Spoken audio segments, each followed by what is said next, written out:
Good evening, everyone. Welcome to the Bristol Town Council meeting of June 15th, 2016. If you could rise and stay stood for the Pledge of Allegiance. I pledge allegiance to the flag of the United States of America and to the republic for which it stands, one nation, under God, indivisible, with liberty and justice for all. The reason why I asked everyone to stay standing is I'd like to have a moment of silence for the terrible violence and the victims of that terrible violence in Orlando, and also for the passing of Kenny Marshall, who was a three-term councilman, one of those terms a chairman, chief marshal of the Bristol 4th of July Parade. He was on our planning board, and he was vice chair for a bit, and so many other things. But if we could all just have a moment of silence for all of that, please.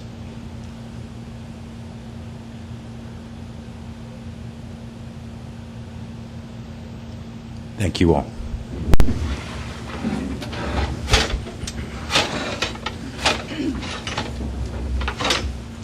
Mr. Clerk. Yes, Mr. Chairman, members of the Town Council, the first item on this evening's agenda is the consent agenda. Move to approve this consent agenda. Seconded. There's a motion and a second. All in favor? Aye. Any opposed? Thank you. Next item, the submission of minutes of previous meetings, items A1 and A2. I move that we approve the submission of minutes A1 and A2. Second? Motion and a second. All in favor? Aye. Any opposed? Thank you. The next item, Mr. Chairman, members of the Town Council, is item C1. This is the second reading for adoption. It also refers to agenda item I1, and this is the ordinance 2016-09. This basically provides a new section to establish DPW fees, and the related item is a council resolution to clarify the amount of those fees. Mr. Clerk, would it be appropriate to attach I-1 and make a motion to attach them together? Absolutely. Thank you.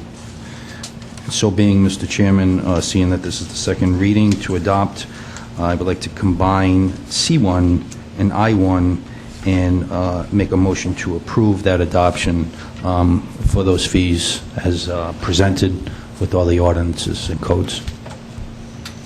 Second. There's a motion and a second. Is there any discussion? All in favor? Aye. Any opposed? Thank you. The next item is item C2. This is ordinance 2016-10. This is an amendment to the town code to basically rename the section, establish fees and charges for fire department services. This is the first reading. I move that we pass this for first reading as a upgrade to the management of the department. Second. There's a motion and a second. Any discussion? All in favor? Aye. Any opposed? Thank you. Following along the same lines, this is item C3 is ordinance 2016-11. This is to add an additional fee to the existing fee structure. This is the first reading. What is the additional fee? Boat marine unit. There's one item that's underlined. It's for the boat marine unit. It's a rate for that. Well, I don't quite understand that. How is that administered? Where does it apply? Chief, you want to elaborate, if you would? Sure.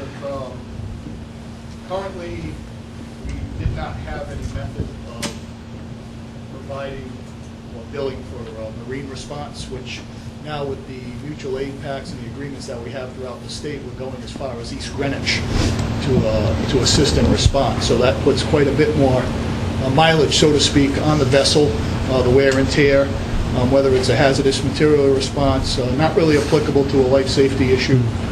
But when we get out there with the marine traffic and the different things that we're responding to now on almost a statewide basis, I believe there's 19 districts and we go to 17 of them. And what I mean by districts is they split up the bay into response areas. So we pretty much go to everything except south of Narragansett. Is this arrangement in effect for other towns as well, similarly? Yes, most towns utilize some type of billing, particularly for hazardous material or some rescue operations. As I said, again, most of this really doesn't apply to life safety stuff, because that's what we do on a daily basis anyways. It's really trying to recover costs that have changed the mission of the fire department and the different things that we respond to today as opposed to years So you don't anticipate this will be offensive to the other towns? No, not at all, because this essentially would be, depending on the situation, say, I'll use a freighter as an example, it would really lie on the business that owns that freighter and the cooperation or the companies involved in that particular endeavor. Okay. Well, thank you for the explanation. And Chief, there's a process in place for any resident to talk to you in regards to the charge or the fee or anything like that. There's a process. Yeah, I mean, this whole, both ordinance really don't affect the residents. Good. It's really a non-resident or a commercial type situation. I don't expect this to be an everyday thing, Sure. As I had said previously, but I think when I looked at the International Association of Fire Chiefs and some literature on that, there was a couple of ways to do it, and this seemed to be the best practice way to do it. A quick question. So on occasion, you'll see at different festivals, there may be a rescue truck down there, or at it. Now, are those people charged for that? On detail, or if they're transported? No, like on a detail. No. Generally I don't charge unless, I will not charge for the vehicle to be there. If it's a private detail, we will charge an hourly rate for the Right, for the person. people. Okay. All right, thank you. Is there any other concerns or discussion? No, Mr. Chairman, I'd like to make a motion. Please. I'd like to make a motion to approve the fees and charge for Section 11-1, Comprehensive Schedule of Fees, Fire and Rescue Department. Is there a Motion to second? approve. This is second First reading. First First reading. Constitutes, okay. Yep. Second. So we have a motion and a second for first reading. All in favor? Aye. Any opposed? Thank you. Thank you, Chief. The next item, Mr. Chairman, members of the Town Council, this is item D1. This is the petition of Grace Louise Delanoy, doing business as Studio G. Louise, 676 Hope Street, requests council consideration for a holiday sales license. You have recommendations of the Town Administrator, Fire, and Police Chiefs. I move that we approve this on the basis of the recommendation from the Town Administrator and Police Chief. Second? There's a motion and a second. Any discussion? All in favor? Aye. Any opposed? Thank you. Next item is item D2. This is the petition of Robert Santos, doing business as Bristol Family Restaurant, 553 Hope Street, requests council consideration for victualling license. You have recommendations of the Town Administrator and Department of Water Pollution Control to approve with certain conditions, and also recommendations of the Fire and Police Chiefs. Upon all those recommendations, especially once the inspection is completed by the Water Pollution Control, and we'd just like to extend, before I make my approval, that the extended hours downtown, I think, will be a nice little addition to add to the downtown. So they will be open. This is the Bristol Family Restaurant, 553 Hope Street, and upon all the state codes and ordinances, I make a motion that we approve the victualling license. I'll second the motion. There's a motion and a second. Any discussion? All in favor? Aye. Any opposed? Thank you. The next item, item D3, this is an annual request that does come from the Rhode Island Arts Foundation at Newport, requests one-day dancing entertainment license for the Newport Festival portion, which is going to be held at Blytheville Mansion on July 18th and 19th. You have recommendations from the Fire, Police Chiefs, and Town Administrator. Mr. Chairman, I make a motion that we approve the one-day dancing and entertainment license for July 18th and 19th. Second? There's a motion and a second. Is there any discussion? All in favor? Aye. Any opposed? Thank you. The next item, Mr. Chairman, members of the Town Council, this is something that's put on as just sort of a precautionary measure. As you all realize, our dancing and entertainment licenses are not valid on Sunday. So what my office did was to send out notices to all of the existing licensees who happen to have dancing and entertainment licenses regularly, offering them the opportunity to take a license for July 3rd, which is kind of traditional. And some replied, some did not. The fear that we have, of course, is that they will come in at the last minute realizing that, despite the fact that we did send them the notice, that they don't have one and they shouldn't be operating with entertainment without a license. So we're asking you to basically provide the opportunity equally to all of the licensees, and that, based upon the recommendations of the chiefs, that they would be approved pending the application of the individual place. So move that we approve pending their application, and I thank you, Mr. Clerk, for the forethought in making sure this gets on our agenda, since July 3rd is a Sunday, and we don't have another meeting until after the 4th, so thank you very much. You're welcome. I'll second that, and also make a comment, Mr. Clerk. You always do your due diligence, and we go down this road quite some time, and you made your statement and explained very well the latter of the agenda items, also for yearly renewals. Time and time again, everyone gets notices, and we only have a certain few that step forward in a timely manner when it has to be submitted. So, upon your fine words of going forward of this opportunity that they have as a business in such an important day, that, this council would like the, due respect that they come and do that application process upon that approval. So that's my second. There's a motion and a second. Is there any other discussion? All in favor? Aye. Any opposed? Thank you. The next item, Mr. Chairman, members of the Town Council, you have the petition of Courtney Poissant, doing business as the Common Pub and Grill, 421 Wood Street, requesting one-day Sunday dancing and entertainment licenses each Sunday through July 17th, 2016. You have the recommendation of the fire chief, police chief, and town administrator. I would move that we approve this on the basis of those recommendations. Second. There's a motion to approve and a second. Any discussion? All in favor? Aye. Any opposed?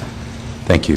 The next item is the request of the same previous petitioner for an expansion of the licensed premises for the Class BV liquor license that's held by that particular establishment. This would be to call for a public hearing on July 6th. Make a motion. This calls for a public hearing July 6th for the Courtney Poissant and Common Pub and Grill. Second. There's a motion and a second. Is there any discussion? I know for myself, I'd like to see much clearer. I know that we have a basic idea of what was looked for, but certainly at our July 6th meeting, we're going to need some more information to make an informed decision. So, Yeah, I'd like to know the same, because I wasn't really sure where they're moving, where their space is. so there's a lot of Behind the questions. building. Are they and- going to add an addition? No, this is for outdoors. This is behind the building. Yeah, it looks like it's in the back. Yeah. Oh, So we'll definitely need some more information. I thought they were going to build like an addition back. No, this I think is to accommodate persons who smoke. Okay. Let's, Well, that'll be a lot more discussion, I guess. Yeah. So, Yeah. thank you. yeah, because... All right, so we have a motion and a second to call for a public hearing on July 6th. All in favor? Aye. Any opposed? Thank you. Okay, the next item are the dancing and entertainment license renewals for 2016-17. That's item E1. You have recommendations provided by the fire chief, chief of police, and town administrator. Upon all recommendations approval, approve the dancing and entertainment licenses for the year. As I just previously stated, only 8 out of 15 submitted the application. Of course, this is contingent that the others submit their application, Lou. Again, this is just a thought that, and I don't want to put too much work going forward, but we come to this time and time again. And in 2 months, would it be possible to get, because they have up to a year, and then we find out it's 10 months. So maybe 2 months, if my colleagues obliged to that, to get feedback on who came forward. And Well, what we will do is we distribute to you the applications when we get them. They're not part of the regular public agenda. They end up in the consent agenda as distributions. Okay. So we could keep an eye on that. Yeah, we do, because the license applications always become part of the permanent record. You know, it gets imaged and Yeah. indexed and all that other good stuff, too. So Okay. we like to keep track of it. And it does, sometimes it takes a while for them to come in. And normally, it's on the 11th hour. Yeah. Yeah, they will come in. All right, thank you for All right. explaining that. So that was a motion. Was there a second there? Not yet. Second? There's a motion and a second. Any other discussion? All in favor? Aye. Any opposed? Thank you. And also, item E2, the annual license renewals of the hawkers and peddlers licenses. You have the recommendation of the town administrator and chief of police. I move that we approve these licenses. Second? There's a motion and a second. Any discussion? All in favor? Aye. Any opposed? Thank you. Okay, and finally, the public laundry licenses. You have the recommendation of the town administrator and Department of Water Pollution Control. Make a motion to approve the laundry licenses as stated. Second? These are all honorable businesses, and I'm pleased to second it. So we have a motion and a second. Any other discussion? Aye. All in favor? Aye. Oh, I'm sorry. Did you- Oh, sorry. I just... I'm going to take that as we're all set. I just Next went to agenda. laundry? my eye. Moving forward.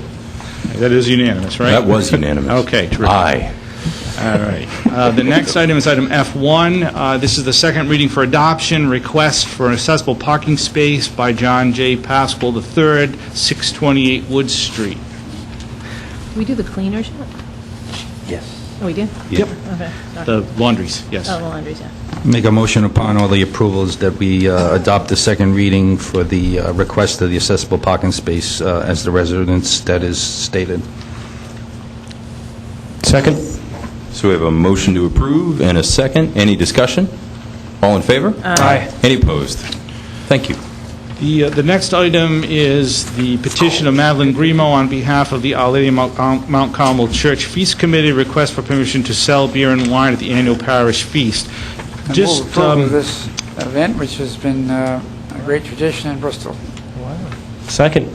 So we have a motion and a second, but Mr. Clerk, you had a point you wanted to make? No, just wanted to say that this is a long-standing tradition, Right. and that it did fall into a bit of a gap with the new rule, so we did ask them to come in and put an additional request Yeah, for because they had this already come in for... permission. Yeah, general. they had already come in for a whole Yeah, bunch of stuff, yeah. but we played a little bit of catch-up.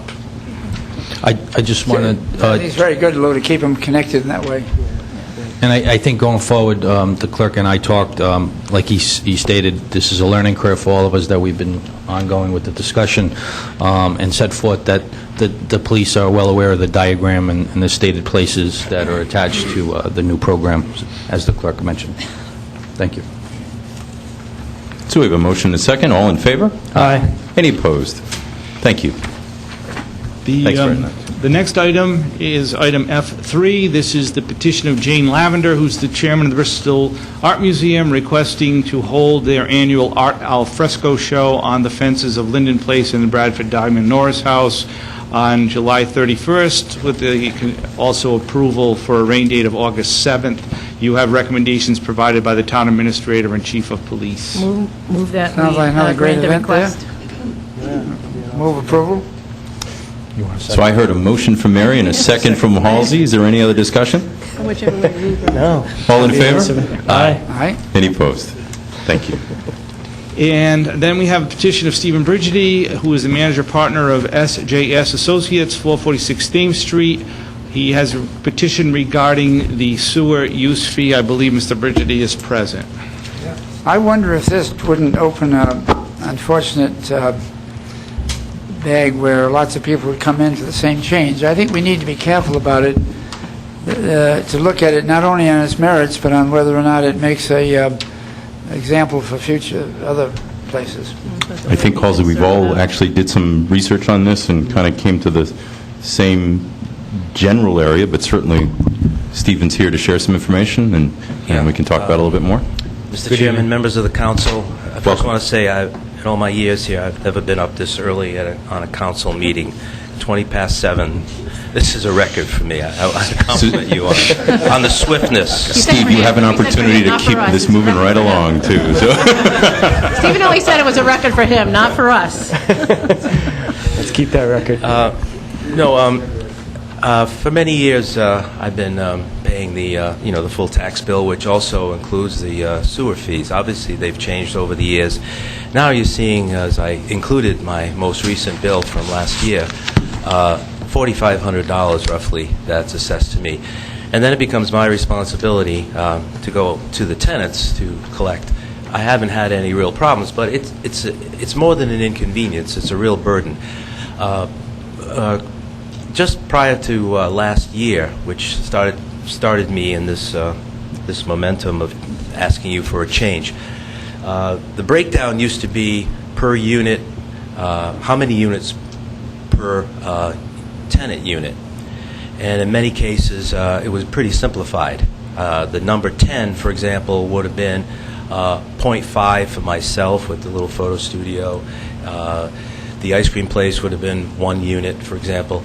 And then I did have the laundry, which amounted to several units. And then, of course, the beehive in recent years. So it was pretty simplified. I could just show the documentation. Then last year, I just got this thing, and I went to the tax assessor, and I requested the same breakdown. I was told it wasn't available. I was told go to the Water Authority.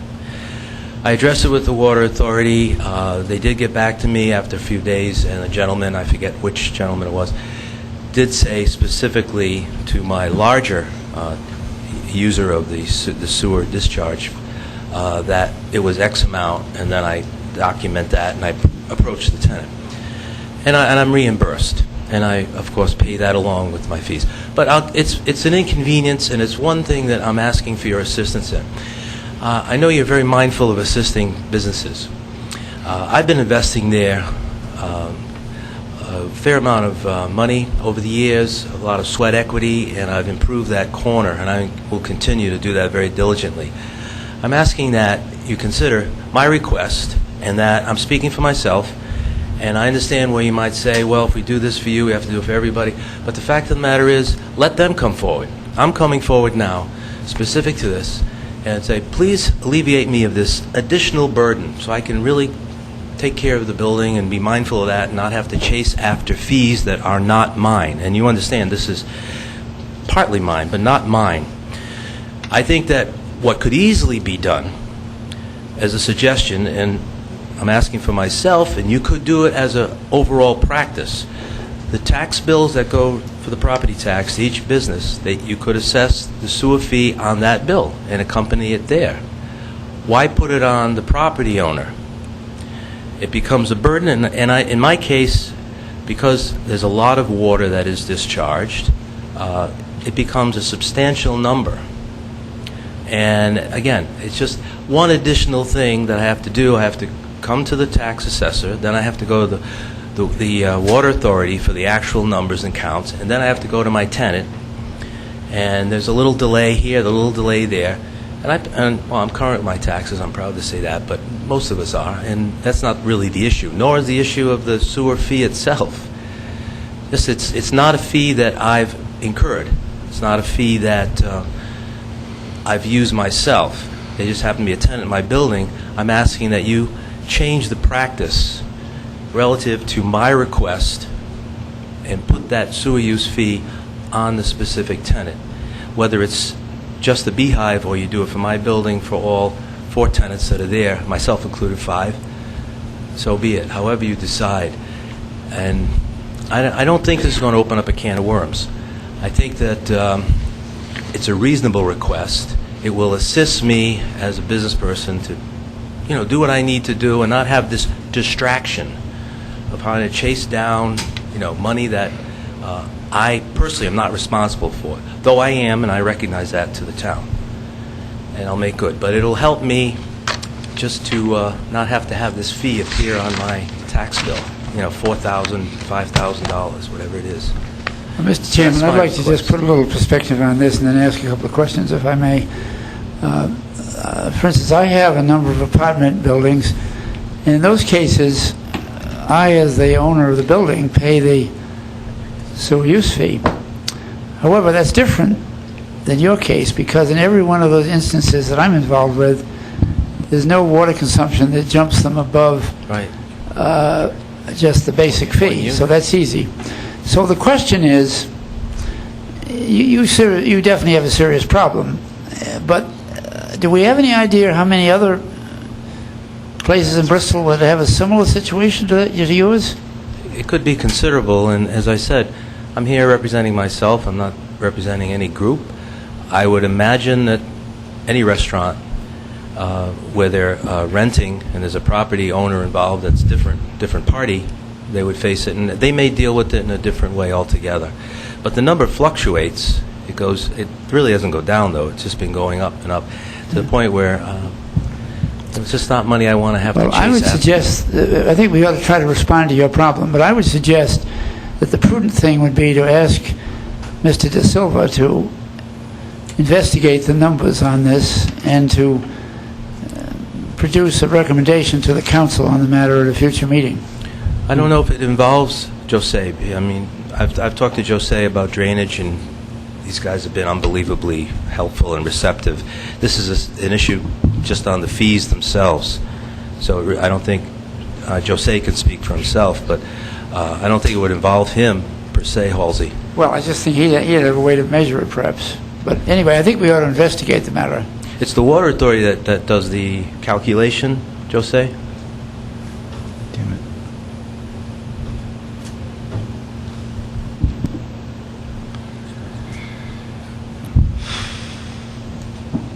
As far as the fees go, we have our pre-treatment coordinator and the people that are involved and signed up on the pre-treatment program, but the fees themselves, we pretty much handle the material that comes in. We don't set the fees of ratepayers. That comes from the tax assessor. I would have to look into it, confer with the pre-treatment coordinator and the tax assessor to come up with a reasonable answer for this. I do think it's worthwhile. I don't know if it's with water pollution control or, you know, if there's something that could be worked out with the water authority to maybe go back and simplify the process a little, or to send it directly, like an easier way, because right now you have to go to our tax assessor, what you're saying, and then to Yes. the water authority. Right. That somehow they send something to the tax assessor or make it more simplified a little bit, because I understand the predicament you're in, and I concur that it's a big burden on you. I also am not sure like how to solve it, because I think we'd want to solve it just once and for all, because I do think it will open a whole Pandora's box of people coming in. And I also feel it's a little bit like the, I can't remember the exact issue, but I think it was the water authority. There have been similar issues out there, like the water authority wanting to charge all the water to the homeowner and not to the renter. Oh, to the because they tenant weren't- as opposed to Right, the property. You know, because they weren't getting the money. I have it And I I have think- it backwards. And I'm wondering if that's an issue here as well, because when you say they have property tax, they probably have tangible property. Yes. You know, I don't know how much that is, and what the real what the real threat is of not paying that, as opposed to you could lose your building. You know, not you, but an owner. So I mean, I think we have to think about all those considerations, and I'm wondering if our tax assessor and our administrator could work with the water authority and see if there's a way to convert this back or to simplify it so that a landlord doesn't have to do all that much extra work to be able to document to the tenant that this is what your share is, you know. Good evening, Steve. Thank you for coming out. Thank you. Mr. Chairman, I'll make a motion due to the supplemental documentation that I would need further for clarification on the much consideration and the conversation through our tax assessor, Water Pollution Control Administration, and Bristol County Water Authority, and maybe any tenant laws or property owner usage laws that we have to be briefed on, because you heard some concerns of making a precedent, though you made a good case that you came before us individually. So that's my motion, Mr. Chairman. And I'll second the motion. Steve, I understand your predicament, but for where we stand, we would want to understand what the impact and the risk would be for everybody in regards to the town, but I understand maybe there's certain ways to streamline, so I think it would be good to work with the tax assessor a little Yeah, bit. I understand. The bill will be paid regardless. If I had to be the fallback person, I'm prepared to do that, but that the responsible party may be, receive the bill in the first place. And they've all been responsible tenants. I have long-time tenants there. I'm grateful for that. And I want to keep them happy. And Sure. This is one way that I've been able to separate and keep the rents very low, very reasonable. So, Ed, just for clarity, what your motion was to come back to us with that recommendation? From the town administrator. Okay, and we're not going to, we'll continue this until we have that information, not to our next meeting. Do you believe you can have that information by the next meeting? All right, okay. Perfect, so we'll have that at the next meeting. All right, so we have a motion and a second to refer to the administrator and then continue to our next meeting with that recommendation. I appreciate that. You're welcome. Thank you. All in favor? Aye. Any opposed? And we thank you for your upkeep of that. That's a prime gem property that's very visible in our downtown harbor area, so we thank you as a landlord and owner, so. It's Thank probably you. one I of the appreciate- busiest appreciate it. areas in town. I mean, Well, anytime it you wasn't go long down there, ago, there's it a was lot of one of the people biggest there. eyesores, too. Huh? It was one of the biggest eyesores Right. 15 years ago. Right, right. We're going Yeah. to keep it prime and pretty. Thank you, Steve. Thank you. It's still early. I want to point out. Thank you, yeah. The Mr. Clerk. next item, Mr. Chairman, members of the Town Council, is petition of Tim Lemire, 78 Grandview Street, Providence, request council consideration for support of General Assembly Study Commission for Parent Education Module. Mr. Chairman, I'd like to make a motion to receive and file. Second? There's a motion to receive and file. Any discussion? All in favor? Aye. Any opposed? It's a good idea. Thank you. The next item is the appointments section, and you have the Christmas Festival Committee request for appointment from Wendy B. Odell and William M. Odell of 26 Cedar Drive. Do we usually forward this? I think we went through this before. We do adopt the Well, names they and then are- forward they it to the are- Christmas committee? Exactly, yeah. So with that, I guess I'm making a motion in that. Point. Is there a second? Second. All in favor? Aye. Any opposed? The next item, and I believe there was a supplemental memo that was provided at your places, the town administrator regarding the appointment of the tree warden, which was continued from your previous meeting. All right.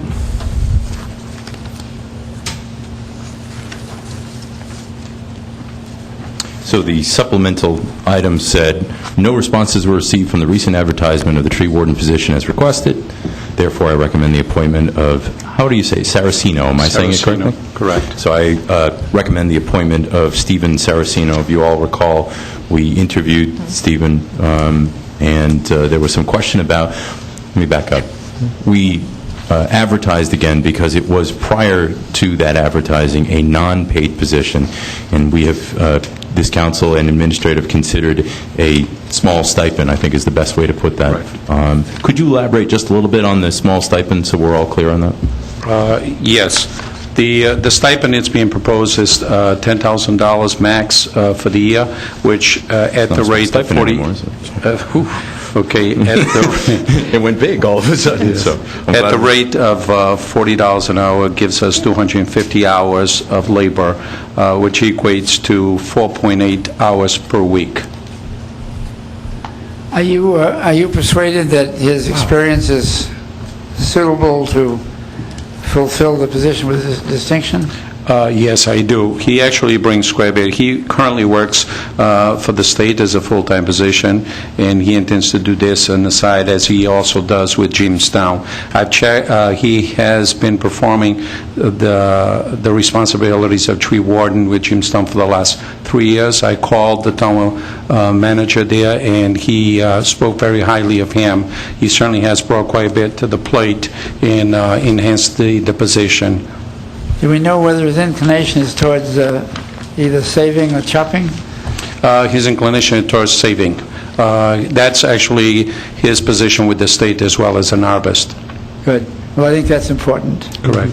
And the travel expenses are included in the $50? Everything is included. There's no pennies, nothing but the $40 flat. Yeah.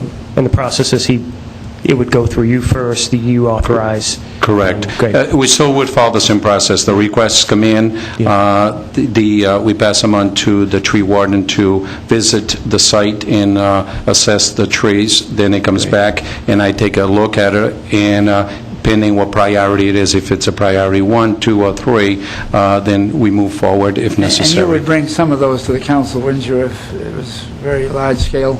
That's correct. I mean, that would still be the same procedure as it was before, as you experienced with one of the, actually, I think 2 situations that we went through, and you are very correct. If there is if the resident feels that there's something out of, that they're requesting, or it was not favorable, the decision by the tree warden, they certainly should be coming to the council for that. Would this be a 1-year appointment with review at that point? It's an annual appointment, that's correct, by the council. It renews every January. So it's not going to be, it would be 10,000 starting July 1st then, right, for the next coming year?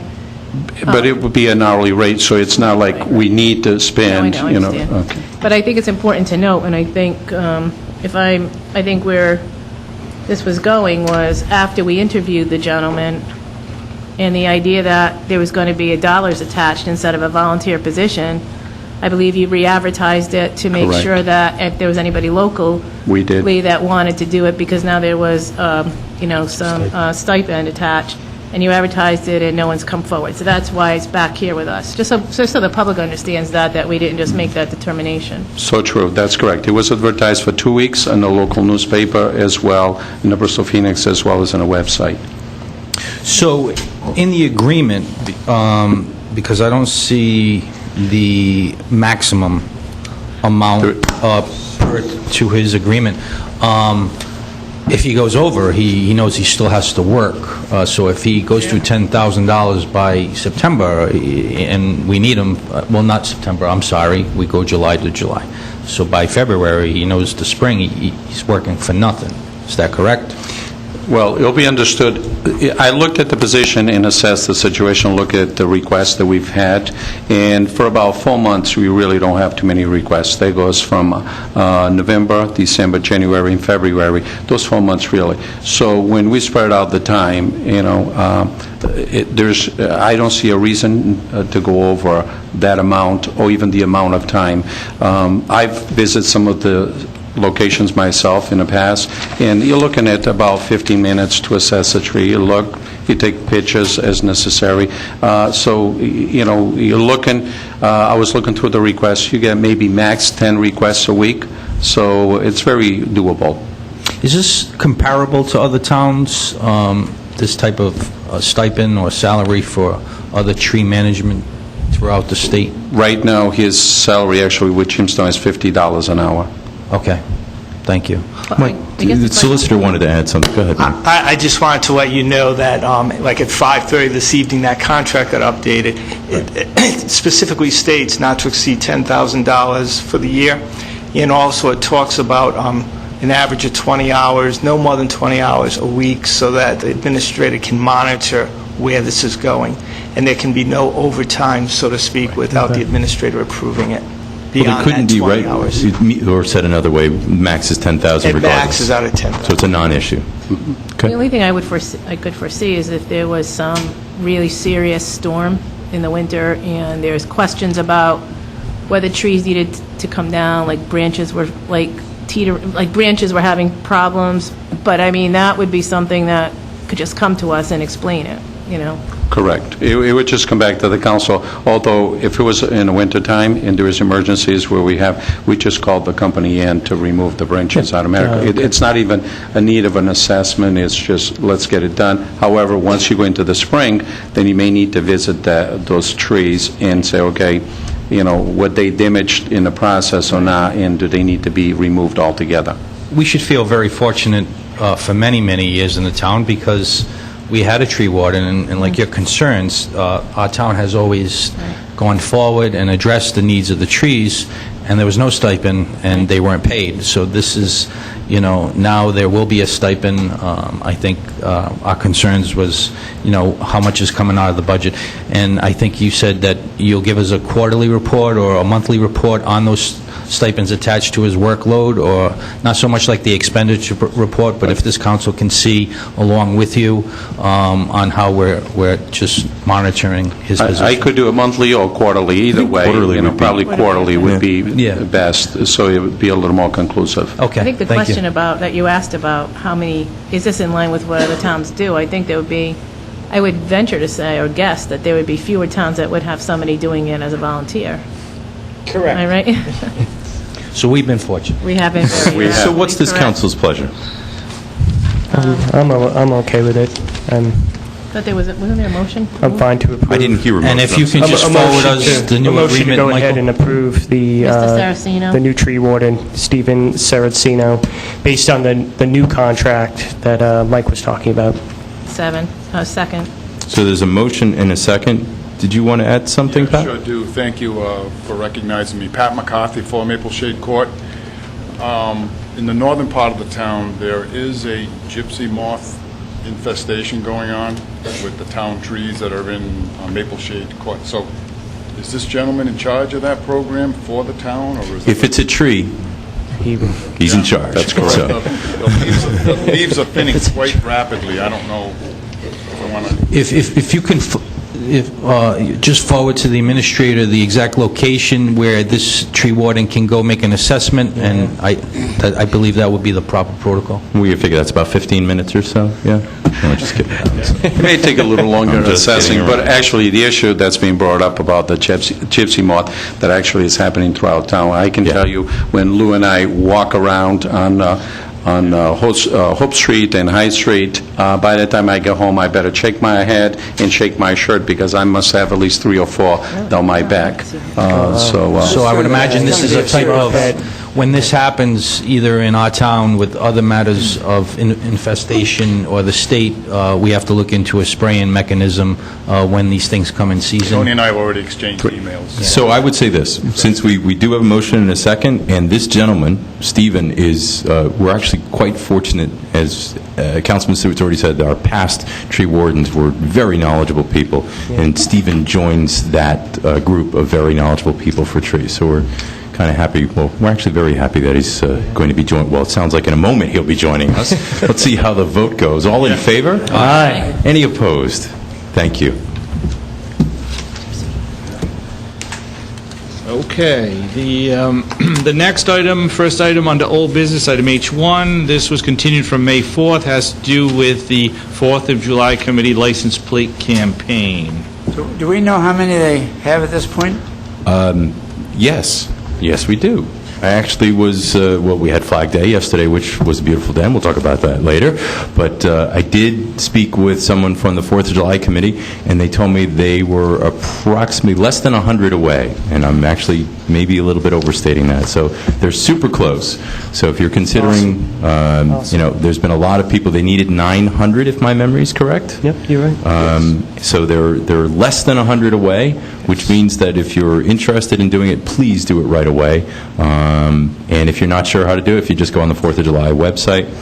We had asked for Judy to come back in front of us. I know that she couldn't be here tonight, but we asked her just to kind of give an update and to remind people how important this is, not only to Bristol, but also to the state and to our veterans, too. So. Well, I've already ordered one for my car, and I also own a battered old truck, and maybe I'll get a second one for the battered old truck, so Awesome. we'll only have to get 99 more.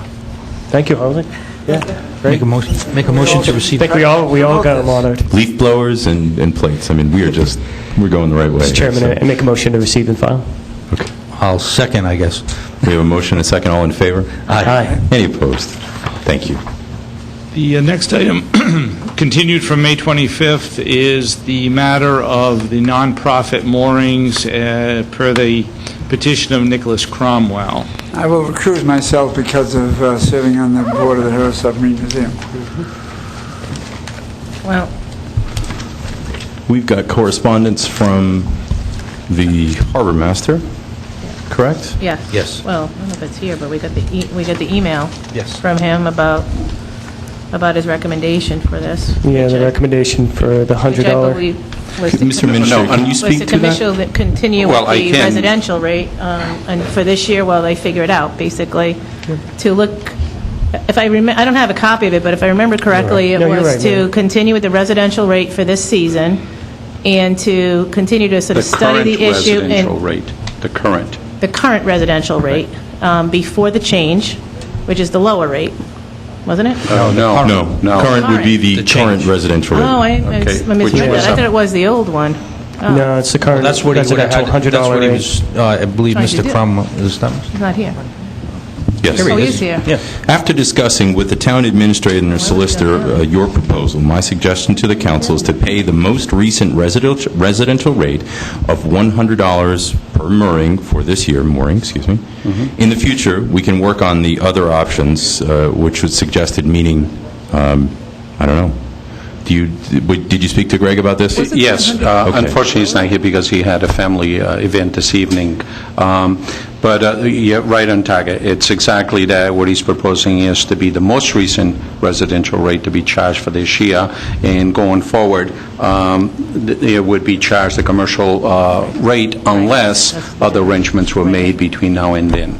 So, we had heard from, good evening, Nick. Good evening. We had heard from you, and actually from Herreshoff Sailing, saying that the largest burden here was not knowing it was going to happen. So that burden is now, with the harbor master's suggestion, removed for the year. So I wouldn't characterize that as the largest burden, but that was the most pressing need, was to deal with this year. I think that we've got an opportunity now to look at addressing this in the right way, and I'm happy to work with the council to make an appropriate either a new category or change the ordinance as we've discussed. But I'd like to continue that effort because I think it's important, and I think there's members of the council that think it's important as well. But you were all in agreement with this residential Yes, rate? ma'am. Yeah, I think that's fine. That's perfect. We're happy to do that for now. And So, Thanks for coming. no problem. I was just going to make a motion that upon the recommendation of our harbor master at the current residential rate for the said entities that are before us, that we approve that. second the Second. motion. is there a discussion? No? Nope. All in favor? Aye. Any opposed? Thank you. All set. Great. Thank you. The next item, also continued from May 25th. This has to do with the petition of Matthew Shaw requesting the information and action on the Jameson Drive and Route 136 intersection. Good evening. Good evening. Good evening, Mr. Chairman, members of the board, town council. Matthew Shaw, 16 Justin Street in Bristol. I've been before this council before, as you're aware. There's no question, I don't think there can be any dispute that Metacom is hazardous. It's congestion. It's danger to both pedestrians and motorists alike. That hazard and that danger is no more evident than it is at the intersection of Jameson and 136. And that is made so by the location of this intersection and the characteristics of the neighborhood. This council has prior correspondence from me before it, most recently dated May 6, 2016. I have extra copies of that for the council if it so needs. But this particular intersection, it abuts a commercial district in the town of, abutting the town of Warren. It's a hazard to both pedestrians and motorists alike, based on the congestion and the number of lanes there. And the characteristics of the neighborhood would warrant a traffic light or some sort of traffic control device. Jameson Drive serves as the only means of access into that neighborhood. It's a neighborhood of about 60 homes or so. I think you'd be hard-pressed to find development in this day and age approved with only one means of access. That being said, since our last council meeting, I've reached out to the chief. He's put me in contact with Captain Burke, and I've spoken to Captain Burke. He's the point man, so to speak, for the Traffic Commission, and he's taken this matter seriously enough, and he's going to perform some sort of research and some sort of study, and see if it warrants, see what that finds out, basically. I've also reached out to DOT. I'd like to get their input on it.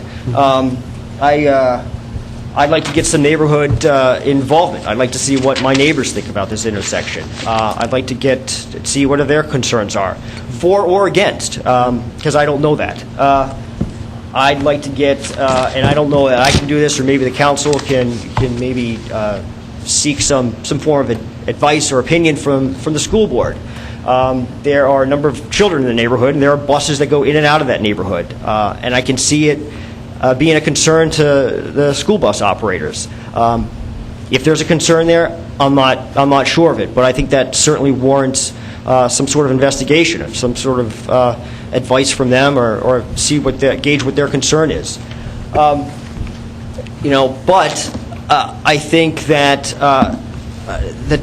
regardless, I think that the council should seriously consider making a petition to the Traffic Commission for a traffic light at this intersection. I don't think, and maybe DOT will clarify this for me, but I don't think there's any burden on the town to seek a petition to the Traffic Commission. I don't know that the town is under any burden to produce a traffic study or any type of investigation. I don't know if there's any monetary expense to the town council or to the town of Bristol.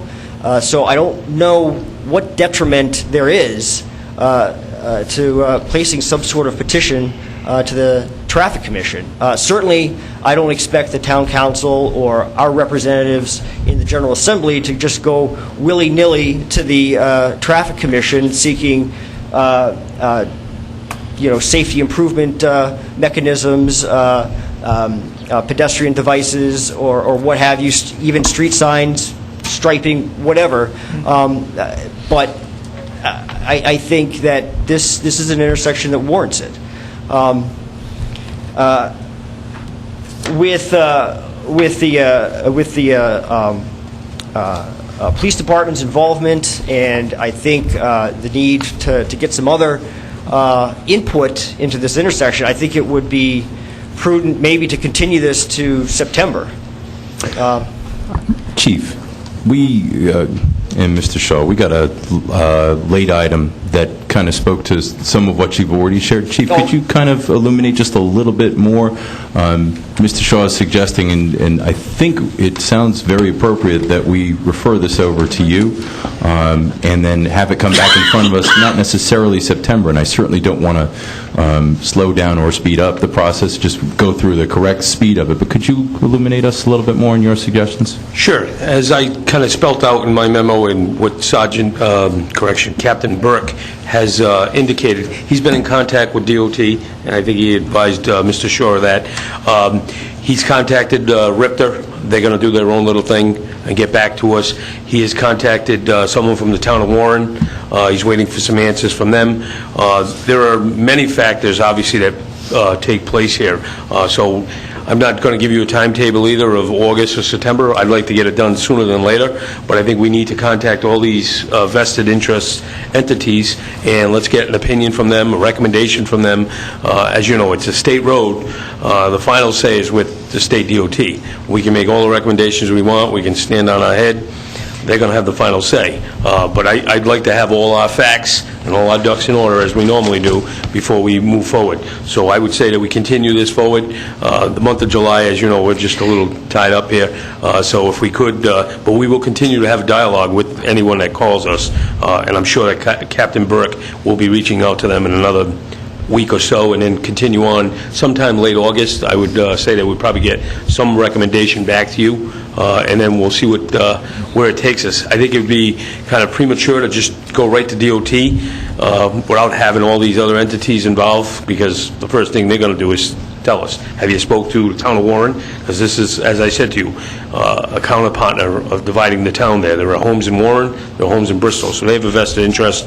And I do agree, even the bus company needs to be contacted, and let's see if they have a recommendation. I'm going to be honest with you, like I said to you, I lived there for 20 years.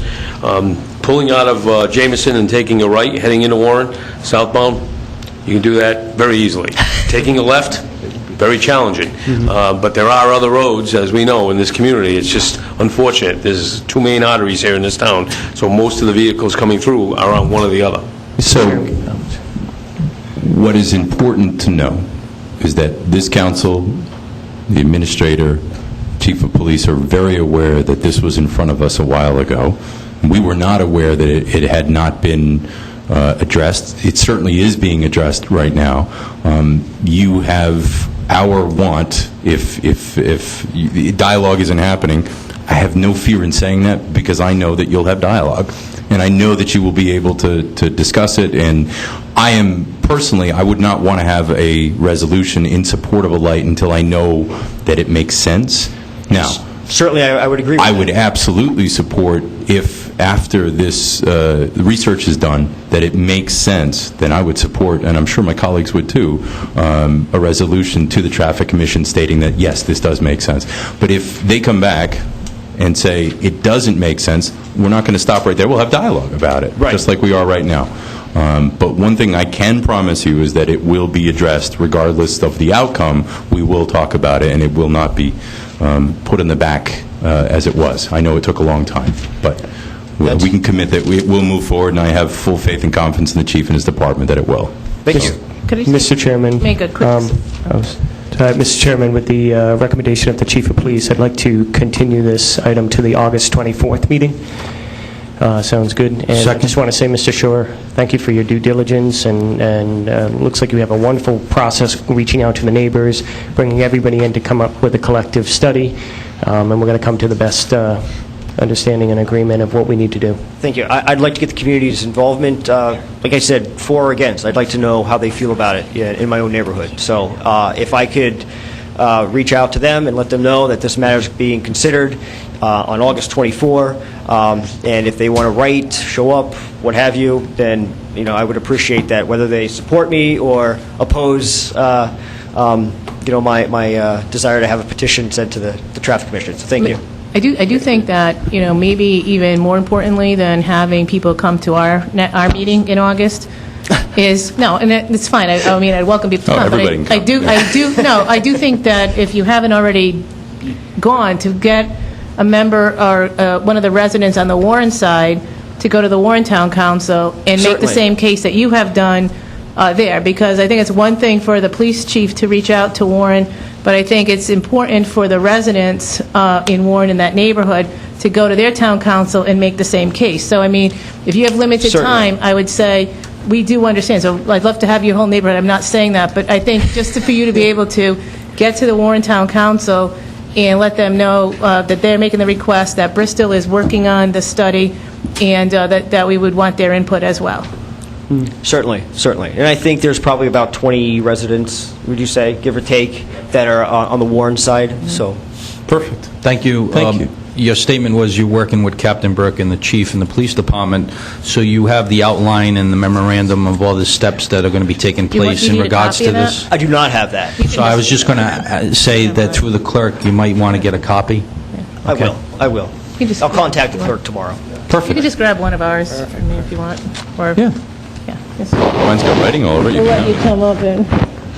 Thank you. Okay, thank you. So we have a motion and a second to continue to our August 24th meeting. Am I correct with that date? Correct. I'm sorry, I didn't get a second. Second. I seconded it. He seconded it. I think it's hard to hear tonight for some It is the reason. air Not conditioning, the air although it conditioning feels and- wonderful. It is a little bit I know, loud, we yes. need Like it. the fan. So- I can't hear how anyone else down there. We have a motion and a second to continue to August 24th. All in favor? Aye. Aye. Any opposed? Thank you. Thank you, Mr. Chairman. I guess that was unanimous, or that was Eddie Yeah. speaking for all of us. I'm not sure. The next item, Mr. Chairman, members of the Town Council, is item H4. This is from the Community Development Director, continued from your May 25th meeting regarding the Solarize Bristol update. Diane, you're on. Thank you. So, Diane Williamson of Community Development, you're on. Yes, So- thank you. So, you have been provided a memo from my office and from the Historic District Commission. The Historic District Commission did adopt regulations to provide some clarity and some guidance to anyone who would like to apply for solar panels in the historic district. And this document that you have in your packet is rules of procedure and guidelines for administrative and commission review of roof-mounted accessory solar panels in the Bristol Historic District. And it does a few things. It, again, provides predictability with guidance on how to do the installation to best fit within the historic district's requirements. It also provides an opportunity for administrative approval if panels are not on a primary elevation. And then it also gives the opportunity for the contractor, if people are applying through the Solarize program, which we hope they will, that the contractor can do a single consolidated hearing with all the applications so that everybody can be heard on the same night, and it would consider, they'd have equal degree of scrutiny. So that is good news. The other thing I got clarity on since the last meeting was the scheduling for payment. I know that was a concern, if you're going to pay for your system and then potentially not get your permits. The payment schedule from the contractor is that you do a $1,000 deposit when signing the contract. If for any reason your permits are not approved, you would be refunded that deposit. And then the schedule goes on from there. You would schedule the installation, and you'd be responsible to pay the bulk of it a month before the installation, and then 20% upon completion. And again, you can wait as long as a year to schedule the installation. So I think it's great. I think So you're committing, but if you don't get your permits, then you get your deposit Correct. back? Correct. Okay. Diane, Beautiful. what happens if, if someone is interested in this, but is there going to be another opportunity down the road to do this? Because, if someone misses this one or just can't afford it at this time, or... I don't Do know you know how how that this will will work? I don't know how that will work yet.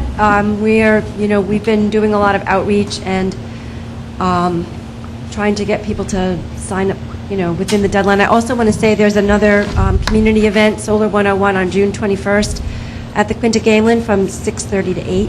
Okay. So I would encourage people, if they are still having questions or not certain, to go to that, and maybe they could get some of their questions answered. I just don't know if the state's going to extend this program for another round. We're This might be a act now, supplies are limited right, kind of thing. and I think there are other communities in the state who haven't participated, so I'm sure they want to open it up again for other communities. I'm not sure if we'll get another go at it. I also want to acknowledge Pat McCarthy, who's here tonight, and he's been really helping with the outreach. He's been doing some letters to the editor, and he's looking at hosting a potential open house. So it's been really great to have folks like him support this and be out there with spreading the word. Yeah. Perfect. Yeah. This is a great update. Thank you. Thank you. Definitely. Diane, I just had a quick question. Is this going to be presented, the procedures and guidelines for Historic District, are they going to be presented to the estimators? So They have been. They have been. They have Okay, been. great. As soon as I knew it was adopted, I sent it to the folks at the state who are helping us with the outreach, and also the vendor. So Awesome. we'll be able to So know. when they do the design, they're kind of following. what to do, Awesome, right. great. Yeah, I'm glad that the Historic Diane, District what's did the this as finish quickly date? as they did. I am too. It's great. What is the final date of this round? This round is June 26th. June 26th. June 26th. So that's just like... Make a motion to receive and file? Second? We have a motion to receive and file. Is there any other discussion? All in favor? Aye. Any opposed? Thank you. Thank you, Diane. The next item, it has to do with the continuing discussion of Guido's Restaurant. Is that going to be executive session? or- No, actually, we need a continuance to July 6th. So moved. Second? Could this be discussed again in executive session? The reason for the continuance is that the dock needs to be removed. Once the dock is removed, everything's just going to flow into place. Is that absolutely decided to remove the dock? That's been decided, yes. Okay. So you have a motion and a second to continue to July 6th. All in favor? Aye. Any opposed? Thank you. Next item is item I-2. This is the annual resolution authorizing the assessment and valuation and levy of taxes, sewer use fees, and sewer assessments. Make a motion to adopt the resolution? Second? Any discussion? All in favor? Aye. Anybody else in favor besides Ed? I am in favor. Okay, all right. Any opposed? Don't make me do it again. Stay with us, stay with us. I know Okay, we're early, that's two. right? Anybody else? The next item I-3, this is requested by the chairman, a draft resolution regarding the flashing school zone signs on Route 14, a.k.a. Hope Street near Colt Andrews Elementary. So if you feel like you've seen this before, and it was about a year ago approximately that we had this discussion, the reason why this is up in front of us again is I'm known as the school light guy up at the State House because I keep bothering our reps and senators to get us this funds. This is what was requested by one of them for discussion up at the state, so we're going to see if we can sign this, if we're all in favor of this, and if we're non-successful with this, at our next meeting, I'm going to suggest funds from a different category locally, because this is way too important. We've already committed to Gutierrez, but Hope Street, if the state isn't going to give us the money, then I truly believe, and I think you all do too, that the town needs to do this, and we need to do this before the beginning of the following school year. So this resolution is to move forward with the state. If we are non-successful, unfortunately, then we should, we'll look at it at the next meeting locally. So Well, that's what it is. I'm in favor. I think the safety of the kids is vital, and I'm in support. Make a motion to adopt. I'll second for discussion.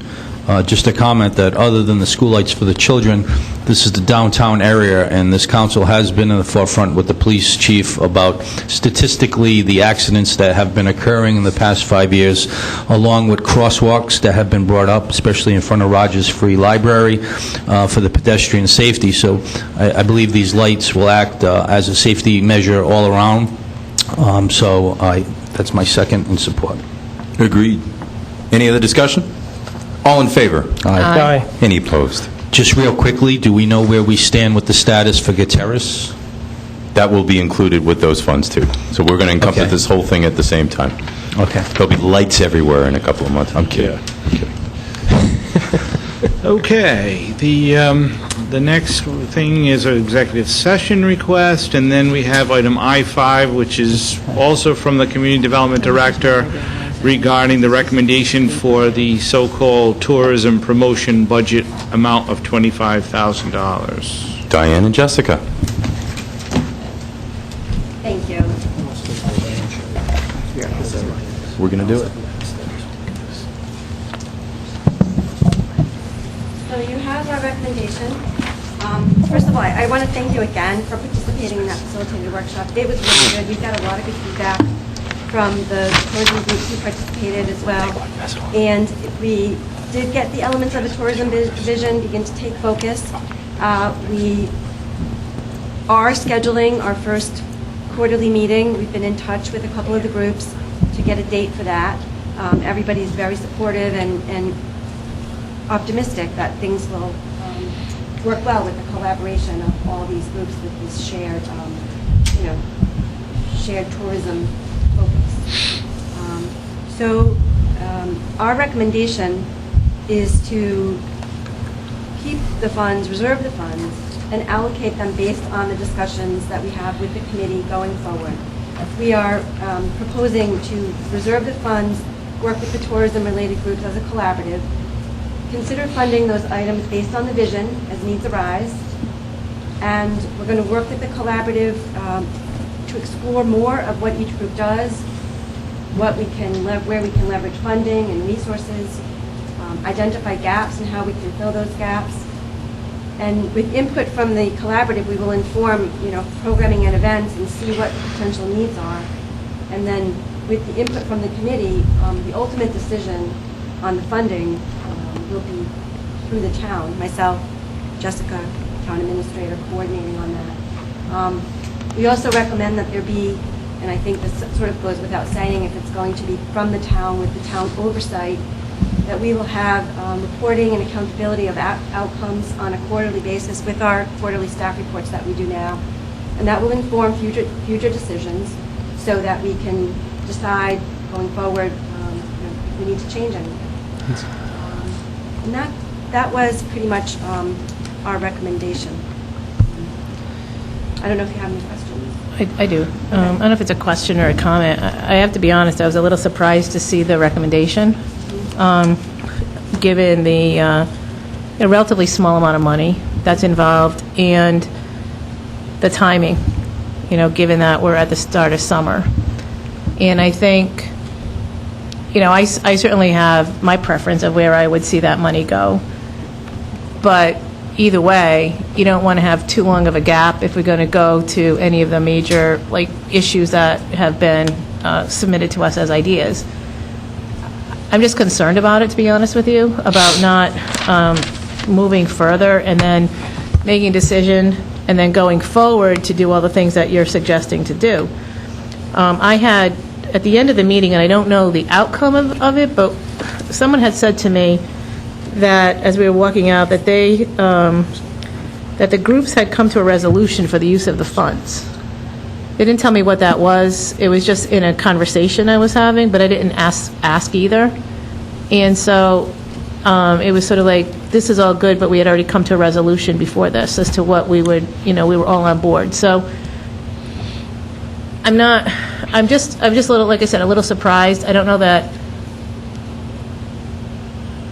what is your time frame? I mean, is this something that might not get allocated till next spring? I mean, I just can't imagine. Like, here's summer, and we don't have any of the activities going on, whether it's the public relations piece of it, or whether it's, people coming in for visitor center, et cetera.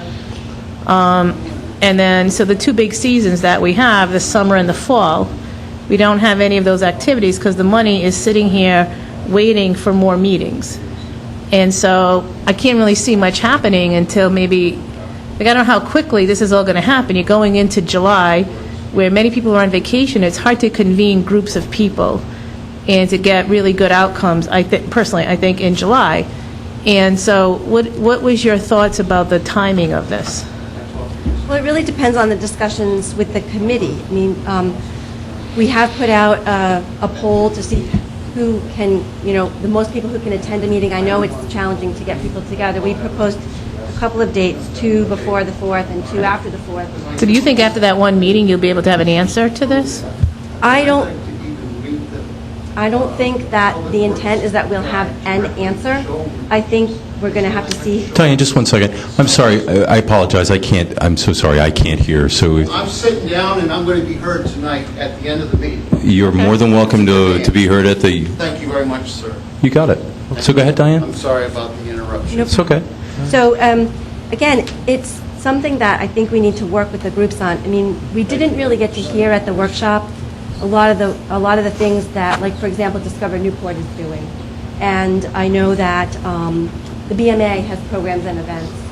And I really felt strongly that they felt the need to coordinate all of these things, look at like a shared events calendar, extending the season. Right. It felt like there were a lot of things that they need to coordinate and collaborate on. And I didn't get the sense that there was a strong mandate for any one particular thing to aside from the commonality of generally marketing and coordinating on events and activities. There was a bit of a focus on local and regional marketing, but again, nothing really was defined to me as this is, absolutely concrete, we have to do this. It felt like we still need to decide what will rise to the top for the funding. And I think the other thing is that the visitor center, we did make also a recommendation to the town administrator on that, which is in your packet as a correspondence. The Discover Newport folks have made some recommendations, and I think we concur with them, and they're willing to help us with brochure racks and flags and things for the more of a satellite visitor center. So there again, the request for the manned visitor center, we felt didn't rise up, and so we kind of felt that we need to see, between all the shared resources, all the different funding opportunities that might be out there, really looking at where's the best use and where's the best need. Yeah. And so I didn't feel out of that meeting that we had a clear path. That was why we wanted to keep the conversation going and collaborate. Well, I'll just finish up my comments. Sorry. No, I didn't mean that. I just meant before, just about something in response to your... I think that there's a lot of what you just said that's accurate. Like, I think there's the short term and then there's the long term. And I think the long term, all those things that you just enumerated, the extra events and this and that and the other thing, and, additional funding. I think additional funding needs to probably be allocated to this purpose at some point. however that may be, public-private partnership, whatever that may be. So I think that's more the long term. I think the short term, I mean, I just feel bad that a whole season or two for us, like the summer and in the fall, is probably going to be done with, or at least the summer, by the time this is resolved. And, I mean, I hope not. I hope that it gets done very, very quickly, because I think this is a series of ongoing meetings with this collaborative, because much of what we heard, a lot of it wasn't new. It's all stuff that people have been doing, that we're working on, that different groups have, and I think a lot of it is the coordination and the collaboration and sharing, and then how you extend the season and some of those other things. So I just hope that it can get moved expeditiously. And I have a question, I don't know if anyone could answer this, but I was thinking about the fact that some of the money is going back to the regional tourism boards instead of to the state. If some of that might then, if the visitor center might be rethought. I don't know. Do any of you know the answer to that? I don't know, because we had just recently found out that the money was coming back to the regional. And they're just doing the budget tonight. Right, I mean, so. right. So I think for this season, we feel that we need to look at the satellite centers. I think that it's probably really, as you point out, really late to start planning of a staff visitor center. And we've had good feedback from the library, is very interested in continuing on as a satellite. We have the Maritime Center, Town Hall. We're going to reach out to some of the museums and cultural sites on the north and south ends of town to see if they're interested in doing this. And again, we're going to try to put the brochures and the maps in as many places as we can and promote that. We're looking at a map on the website, sharing with the merchants. I think that's the other thing, is we really got to put the word out where these other places are, the public bathrooms again. The restrooms, yeah. Yeah, and look at the signage, take down what's the Burnside building if that's not going to be the visitor center. So I think that, again, we felt that it's really short. We're in the season now, so I think we just kind of have to go with the suggestions of the satellite visitor center. And again, Discover Newport was very, very willing to work with us. In fact, Jessica is meeting with Kathy Morrison next week, I believe, right? Thursday. Kathy Morrison from Discover Newport, yeah. She was the woman who helped us with the visitor center when it was in the Burnside building, and she lives in Bristol, and she's very well versed on what we need, what we would need. Right. So Jessica's going to take the lead on that with her next week. Is this building is going to be open during the day? I mean, visitors could come in, there's a restroom, there's going to be a kiosk in here, and there's certainly a receptionist could answer general questions. It was one of the sites we had identified. I don't know about a kiosk necessarily, but definitely brochures. The brochures, I mean, yeah. It actually happens anyway. Yeah, this is sort of a natural place for people to come in, and they're in all the time. Right. And the receptionists are very good at we're very good. They're very nice, and they're very helpful. Yeah. I just have a couple questions. Maybe we could just pay them more in the summer, and they could be there. Jan, I'd just like to say, I found this troubling when I read it before the meeting. And I'm not very impressed that there's a way to do some really constructive action here. It sounds like a ill-defined mission and no path forward. We got to be careful. We're not just looking at $25,000 trying to find a way to spend it. I mean, Explore Bristol's been controversial, but at least they've got a plan and they're proceeding and they're getting articles, and whether those actions are helping us a lot is a little hard for us to determine. But I think you got to be very careful that this doesn't become just a debating society. Agreed. We also agree. We don't, right. That's why we tried to build a focus and a town vision, because it's the town's vision for what we want to see go forward. And we need to have these discussions with the group to get their input, but ultimately I think it needs to be what's in the best interest of the town. And that's how I feel. I feel like all the groups are all working in concert. So they all need this. I think this group is going to be good because everybody's going to be kind of on the same page. As of right now, we have groups that are going in various different directions, and we're giving money for events, but they're not working together and they're not being marketed properly. And I think this group is going to really help, because where you shop is where you socialize, and this is the future. This is where everybody's shopping, and this is where they're socializing. So I was happy to see that you have more of an online focus on that. So I'm in support of the group of this. Thank you. Ed? Thank you, Mr. Chairman. Councilwoman Perella made two valid points. Is the momentum, obviously, we all are on the same page of going forward because we have invested so much money on this topic. But there are place cards in place already. I think to buy us a little time. This has been well overdue of organizing the entities, and we incorporated it, as Diane said, in a vision, a very productive workshop to get that input. And now going forward with these entities, because in the past, as Councilman Sweeney said about, the discourse, now everyone's at the same table, but also a cost associated on how we want to brand and market Bristol on that vision. And many had different monetary assumptions, so we need that clear path. Especially, Councilwoman Perella said, as of tonight, we don't know that monetary value that might be distributed to our share and how we can allocate that going forward. But with this new approach, I believe my question lies, I notice on the recommendation, allocating the funds would be coordinated effort between the town administrator and the Department of Community Development. Currently, the tourism line item is in human resources, so I don't know if going forward we want to incorporate tourism back with economic development, because that way, once a cost is associated, like $25,000 that we put on that line item, would come in your department during budget time. And I think the key component is with all the furbished background and details of how we're spending this money is incorporated in how you're presenting this to this council for that item of tourism going forward, so we know what that amount is going to be. But I just want, for transparency, that all along, we have to have the documentation of the submission of how this money is being spent.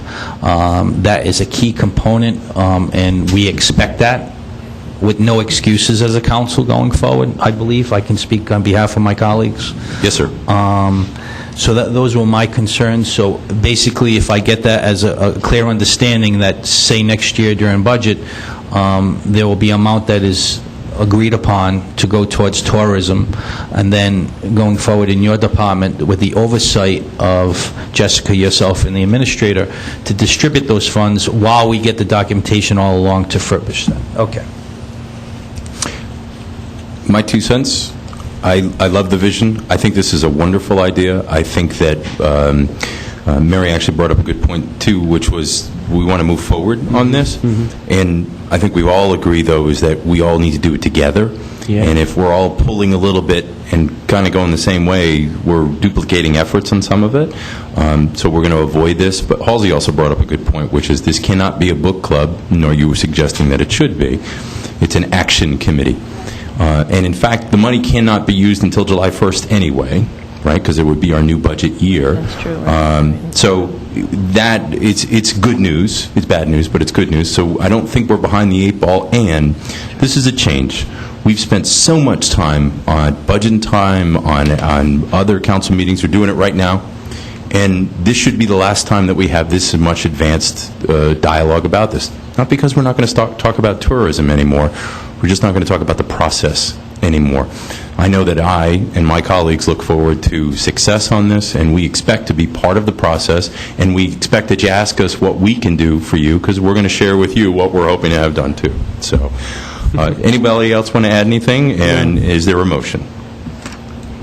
What is the motion, to just continue it? Like for further, to just wait for further information, or to receive I think the motion would be to approve the group? approve the policy. I'll make a And motion to action. approve the policy.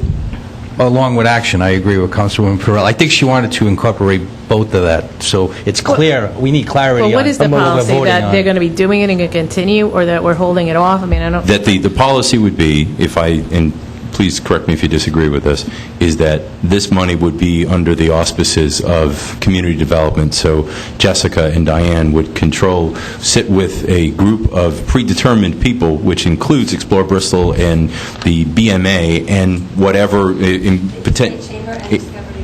Thank you. So those 4 groups to make decisions that follow along with the focus that this council and administrator have suggested we want as tourism, and that means part of our comprehensive plan, and it goes towards that, plus all the dialogue, including the workshop that happened. We have a very clear focus on what we want. We've talked about this 6 ways to Sunday, and this group will help move that forward. I also believe that this is wonderful oversight without burdening anyone.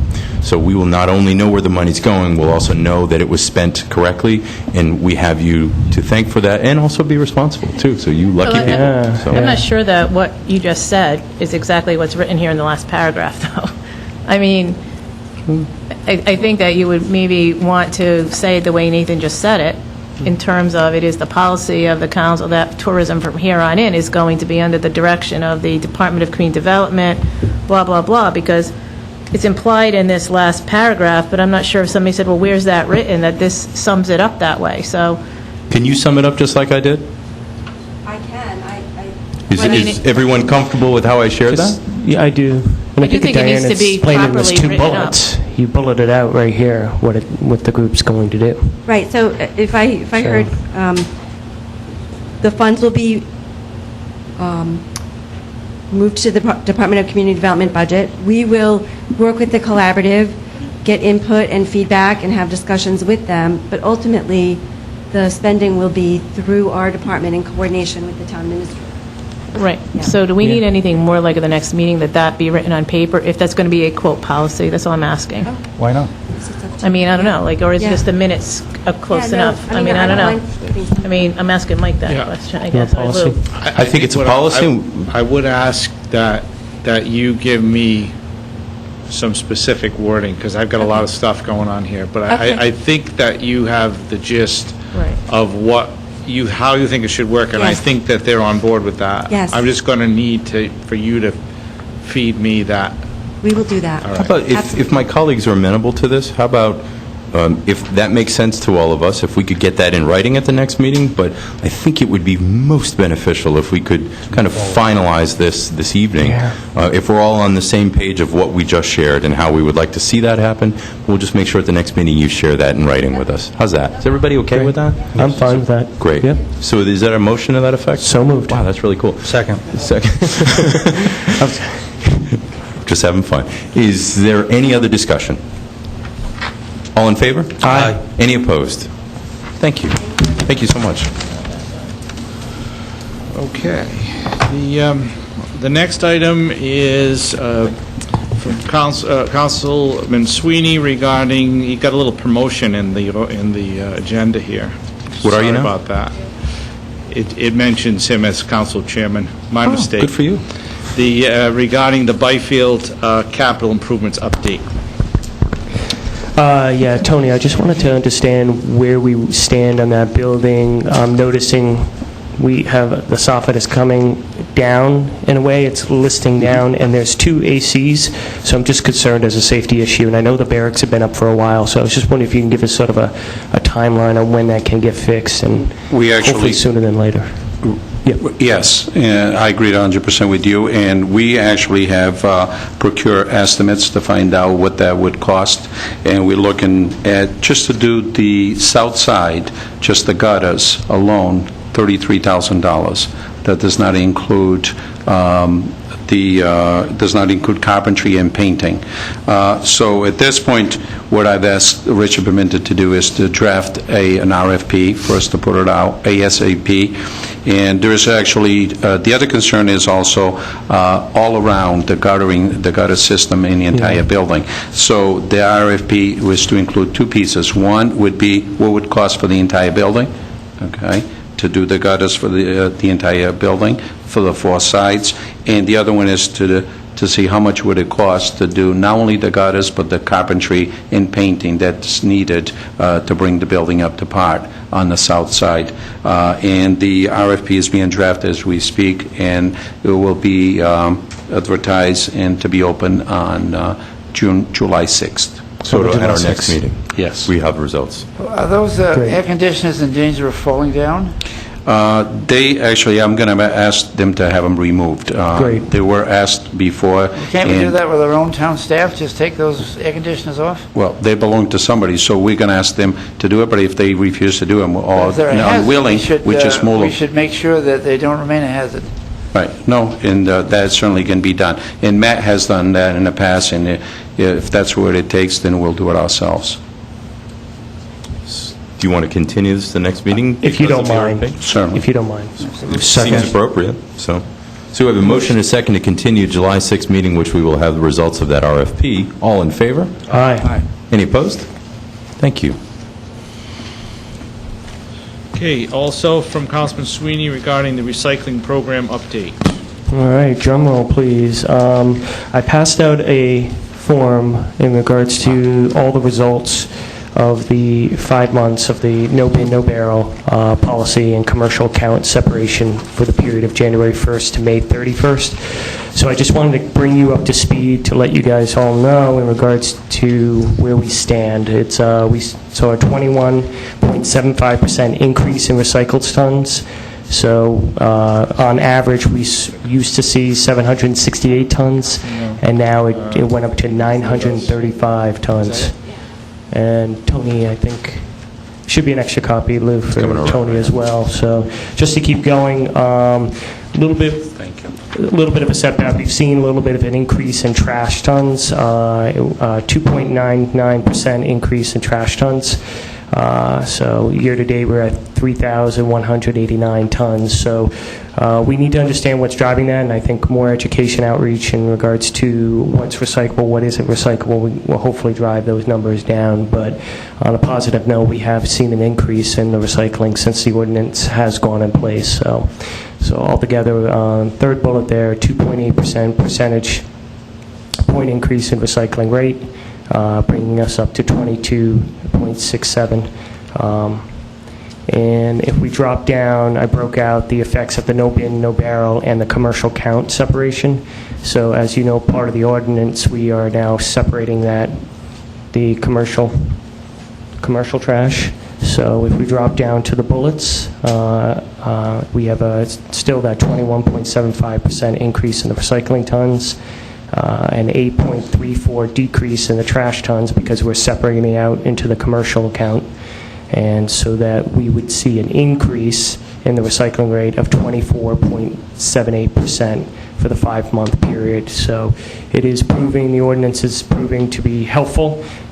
We just need to keep an eye on those increased trash tons and hopefully either get education outreach or really focus in on what's driving that. Is that commercial trash, or is that more residential trash? How much residents are putting out? So I did talk to Kevin McBride, and he's got a lot of plans in place in regards to looking at these numbers, monitoring these numbers, and so we'll keep moving forward on this. Kevin, I don't know if you wanted to say anything else in regards to this policy. Well, a couple of... Is that on now? Okay. There you go. A couple of the things Councilman Sweeney referred to is the increase in the trash tonnage, and some of that, like anything else, is a background growth rate, like population or the volume of traffic and any of those other things. Is an increase in trash every year. We've seen it. Some of that's attributable to additional residences in the town, X amount of tons of trash per year per resident. You know, that's going to increase it. The more homes we have, the more residences we collect from. So that's going to increase your trash as well.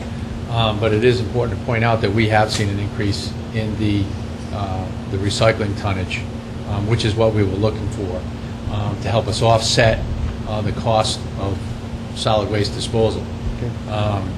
Because we're capped at the landfill as to how much tonnage per year we can send there from a residential standpoint, and that's why we kind of cut out that commercial piece, where now we collect all the commercial businesses in town and weigh their trash independent of our residential trash as they go in the gate at the transfer station, so that we can account for that on a monthly basis, and we send that data to Resource Recovery. They invoice us independently for the commercial trash versus the residential trash. So there's a lot of moving pieces or parts to this going forward, and that's kind of the gist of where we are. I can tell you, and you can talk to any one of the gentlemen driving the recycling trucks that will tell you that, there is an increase in volume. I mean, they're actually lifting about 8,000 pounds a day of recycling, which is a lot. That's awesome. So, I think, the outreach and everything else that the committee had done is certainly helpful. I mean, we're doing recycling efforts at special events now, so, we've taken this to a different level. So, certainly, I think we've seen a tick in the upward direction of the recycling rate. Thank you. And I'm confident of that. Thank you. So, just for my colleagues, I just wanted to let you know where we stand with this. I know you had asked for a 6-month sort of review of where we were with this ordinance, so let me know if you have any questions, but other than that, it is proving to be working. So. Sounds like very good progress, Tim. Congratulations. Thank you. Well, it's a team effort. I mean, we all worked on this, so. Yeah, thank you for the update. I appreciate everybody's support. Very informative, and it's good that we convey it to the public. I know probably you had mentioned that you're going to give another report, but for now, we can receive and file this? Correct. Okay. Motion to receive and file. And I'll second it. Seconded. All in favor? Aye. Any opposed? Thank you. Okay, the next are a couple of bids. The first is bid number 845 regarding the resurfacing of Magnolia, Buttonwood, and Franklin Streets. You have 6 proposals submitted. The first is from DeAmber Construction Company of Warwick in the amount of $789,946. The second from Carty Corporation of Warwick in the amount of $619,024. The third is from P.J. Keating Company of Lunenburg, Massachusetts, in the amount of $588,335. The fourth from Narragansett Improvement Company of Providence, Rhode Island, in the amount of $659,217.50. And the fifth from Pawtucket Hot Mix Asphalt Incorporated of Pawtucket, Rhode Island, in the amount of $537,890, and the final from J.H. Lynch and Sons Incorporated of Cumberland in the amount of $671,865. Mr. Chairman, if we could just refer these bids to the town administrator and the director of Public Works for the best interest on the scope of the project and the bids amount and what's involved. Is there a second? Second. There's a motion and a second. I'd like to also call out that this council decided that this made sense to do this year, and we moved things around to make sure that what was a shovel-ready project, along with the administrator, that we said that this needed to happen. So, and what we budgeted was this is under that budget area, so that's wonderful. So it's good news all the way around. So we have a motion and a second. All in favor? Aye. This is part of the state revolving fund, so it's pretty much, you're going to see a lot of action in tandem with the other project that was the last meeting. So a lot of activity is going to be taking place after the 4th, just for the residents to be mindful that first it's Metacom and then it'll be the inner perimeters of Bristol. So you're full of good news, aren't you? Any opposed? No. Okay. Thank you. Next item, Mr. Chairman, members of the Town Council, this is item J2. This is bid number 846. This is for the Constitution and Silver Creek pumping station improvements. There was one bid received from Hart Engineering Corporation of Cumberland in the amount of $2,575,000. Mr. Chairman, I'd like to make a comment on that. Yes, I would too. This seems to me troubling. We've had very good performance by Hart Engineering, but when it gets to a point where they're so confident they're going to get the job and they expect no other bid to come in, we're not having a fair competition. And I don't think we should just accept this and go along with it. I think we've got to try to find a way to make jobs like this enticing enough to get a few other people interested. Probably we'd like to have Hart do the job, but I'd like to have them do it for less money than they're getting if they think they have a monopoly. Jose, did you want to... I wouldn't suggest retorting that, but maybe some additional information might be. There is some additional information. There is an urgency to have the project move forward, and I would like to recommend the council defer it to the administrator so that we can review the bid and see if we can get that lower pricing. But there is urgency to have this work commence and move forward. Well, maybe you could speak to Halsey's question. I thought it was a really appropriate one. Is there something that we could entice or make more attractive these? The way that it was written, is there a way that we could add, change, subtract that would maybe entice more to bid for this job? At the last time when there was a few number, and I believe it was once again when Hart was the only ones who did come forward with the bid, we researched that, we advertised on the Dodge network, we looked at. Word is out there among the industries that do bidding. Why they're not, I really don't have an answer. Maybe it's a niche type of job of this size that they are the only ones who are really interested in a project of this amount.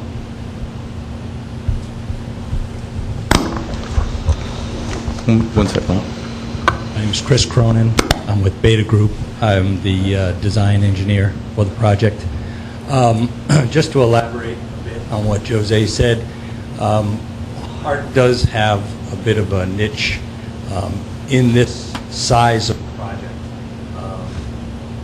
We've inquired in the bidding and the contractor community as to why, and they have a good relationship with a lot of manufacturers. They have good relationships with union. They are able to provide very competitive pricing. And the contractors in Massachusetts and Connecticut, they can't compete with Hart. So in the past, there have been contractors who were bidding the smaller $1 million, $2 million projects, but we just find that they can't compete with Hart. So unfortunately, it is a bit of a niche for them. Although the good news, as Halsey pointed out, is that they are a good contractor.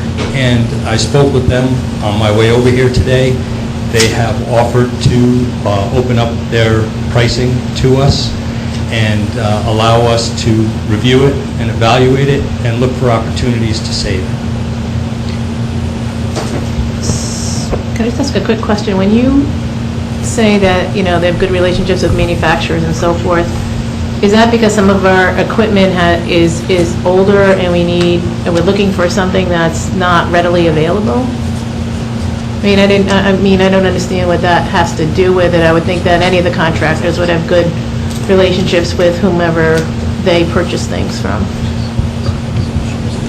Yeah, so I'm not privy to all of how contractors solicit prices from manufacturers, but I do know that some manufacturers give preferred pricing to certain contractors because of repeat business and loyalty. Well, I think that's a good report from both of you gentlemen, and it helps us. But what I'd like to suggest is that I don't believe time is of the essence in this particular job, is it? It is very much. Well, can you wait 3 weeks? Will you wait 3 weeks? Well, I guess what I would suggest... Well, here's my idea. Okay. I agree with you that it'd be good of Hart to open their books and to negotiate with the town administrator and with you two gentlemen involved. But I think it's such a lot of money that it would be very good if you could do that and then come back to the council with the result of those negotiations on the 6th of July. Would that make any sense, Mr. Chairman? I just might add that maybe you can clarify the urgency of why you can't wait 3 weeks would be a better appropriated question and answer to maybe expedite this a little better. Okay. So as far as waiting 3 weeks, that is our intent to come back to the council with a recommendation. No work is going to happen within 3 weeks. I mean, it takes time. I would put that in the form of a motion that we request that the town administrator and others study this and attempt to negotiate a better price, and then come back and explain to the council on July 6th, how that went, so that we could then assign a vote at that point. Is there a second? I'll second the motion. Discussion? Well, when there's this one bid, you can negotiate and you can call other companies anyway, can't you? What I was about to say is, since there was only one bid, yes, you can negotiate, but since no one else bid, if there were two others, if there were three in total, you'd be able to negotiate with those three, but they can't just start calling now. You can only negotiate with this one bidder. Absolutely. And just, sorry. No, go ahead. Just so the council knows, Bristol is not alone in this circumstance. Recently, Kent County Water put out a pumping station project. I think it was on the order of $4 million. There was one bidder for that project, and that bidder was Hart. The town of Burrville, about a year ago, put out a pumping station project in the same order of magnitude of cost. There was one bidder, and that was Hart Engineering. Fields Point, Narragansett Bay Commission, they put out a project not too long ago. I don't remember the time frame, but there were two bidders, and it was awarded to Hart Engineering, was the low bidder. So there's not a lot of contractors expressing interest in this type of work at this time. Well, this council always has the privilege to reject all bidders and ask for a rebid, but I don't suggest we do that. I think we should just try to see what may transpire. And it sounds like that was your plan all along. Is that okay? Yes. Okay, so we have a motion and a second to continue this to July 6th and to hear the successes that you find, right? Okay, that is part of the motion. All in favor? Aye. Any opposed? Thank you. Okay. Next, we have the periodic report provided by Alan Klepper for the Bristol County Water Authority. Motion to receive and file? Second. All in favor? Aye. Ed is the only one who's in favor again. Aye. So, I am. okay, thank you. Aye. Any opposed? Stay with us. And then we have the periodic departmental reports provided by the town administrator. Unless my colleagues have objections of pulling any of the departments, thank you, Tony, for providing the information and receive and file all reports by the department heads, and thank the department heads for your efforts and hard work all the time. I'll second that and say that we very much appreciate getting these, because I think they're a very good tool of management for the department heads to think about what they're doing and to set it forth. I agree. I agree. It's very valuable. We take the time to look through these, so. Just remember to say aye after my motion. Yes. Thank you, Ed. So all in favor? Aye. Oh, that was good. Any opposed? Thank you. Next item is from the solicitor regarding some information and other things coming forward regarding Wells Fargo Bank. I just wanted you to be aware of the fact that with regard to the property of 125, do I have it right? Franklin. Franklin, right, of course, Franklin Street, that we have a lien on that property for a little over $9,000 for all the work that we did, and the mortgage holder is trying to collect all of the insurance proceeds without first paying us, and we are objecting to that, and I just want to let you know that we are going to... Remind us how much, what did you say the dollar figure was? I'm sorry. 30-some thousand. Was it 30-something? Yeah. It's 30-some thousand. Okay. Right? Yeah. Thank you. It's included in there somewhere. We will pursue making sure that we collect our money, and I think what's going to happen is the insurance company is probably going to deposit the proceeds in the court registry until a judge decides where that money goes. Thank you. So you need a motion? Receive and file. So moved. Seconded. All in favor? Aye. Any opposed? Thank you. The second matter involves the Warren versus Warren Bristol School District in the town of Bristol. This is with regard to the amount of money that the judge ordered that the town of Bristol be responsible for paying in the total sum of $1,406,103 for the 15-16 fiscal year. The school department has made demand upon the town to get reimbursed by that. We have responded by letting them know that we have filed a motion for stay. It's going to be heard by the Superior Court on the 24th of this month, so we weren't going to be writing a check until that whole issue is resolved. Motion to receive and file. Second? All in favor? Aye. Any opposed? Thank you. The other two items are executive session matters. Next three items are executive session matters. Then we have the individual council member agenda items, beginning with the chairman. So happy 4th of July, everyone. It's 10 minutes of 9. This was a motivated meeting. So happy 4th of July. We had Flag Day yesterday, which was always beautiful. It's what's considered the kickoff event, but before that, we had Memorial Day. We didn't end up marching because the weather wasn't very nice, but the event itself was always wonderful. As I mentioned, Flag Day, high school graduation a few days ago. I mean, all wonderful things happening right now. Looking around Bristol, you see flags and you see the streets being painted with sidewalk lines, and I know the red, white, and blue will be done soon. It looks wonderful. I love particularly High Street for some reason, is walking down there and seeing all the flags up. I mean, the whole town's beautiful, but that one kind of sticks with me for some reason, so it's just a beautiful area. I just wanted to say again that we're truly sorry for the loss of Kenny Marshall. We're sorry for, our hearts reach out to his family and his wife and everybody who knew him. He was somebody that we all know very well. He gave so much back to the community. I know he was down in Florida for a little while, and that was mixed emotions. I know when talking with him, he would rather have been up here for that time, but also needed to be down there because of the weather. And it happened quickly. So he was certainly a friend of mine, and I know that probably we can all say that. And we're going to miss him. And again, to his family, our condolences. Thank you. Mr. Sweeney.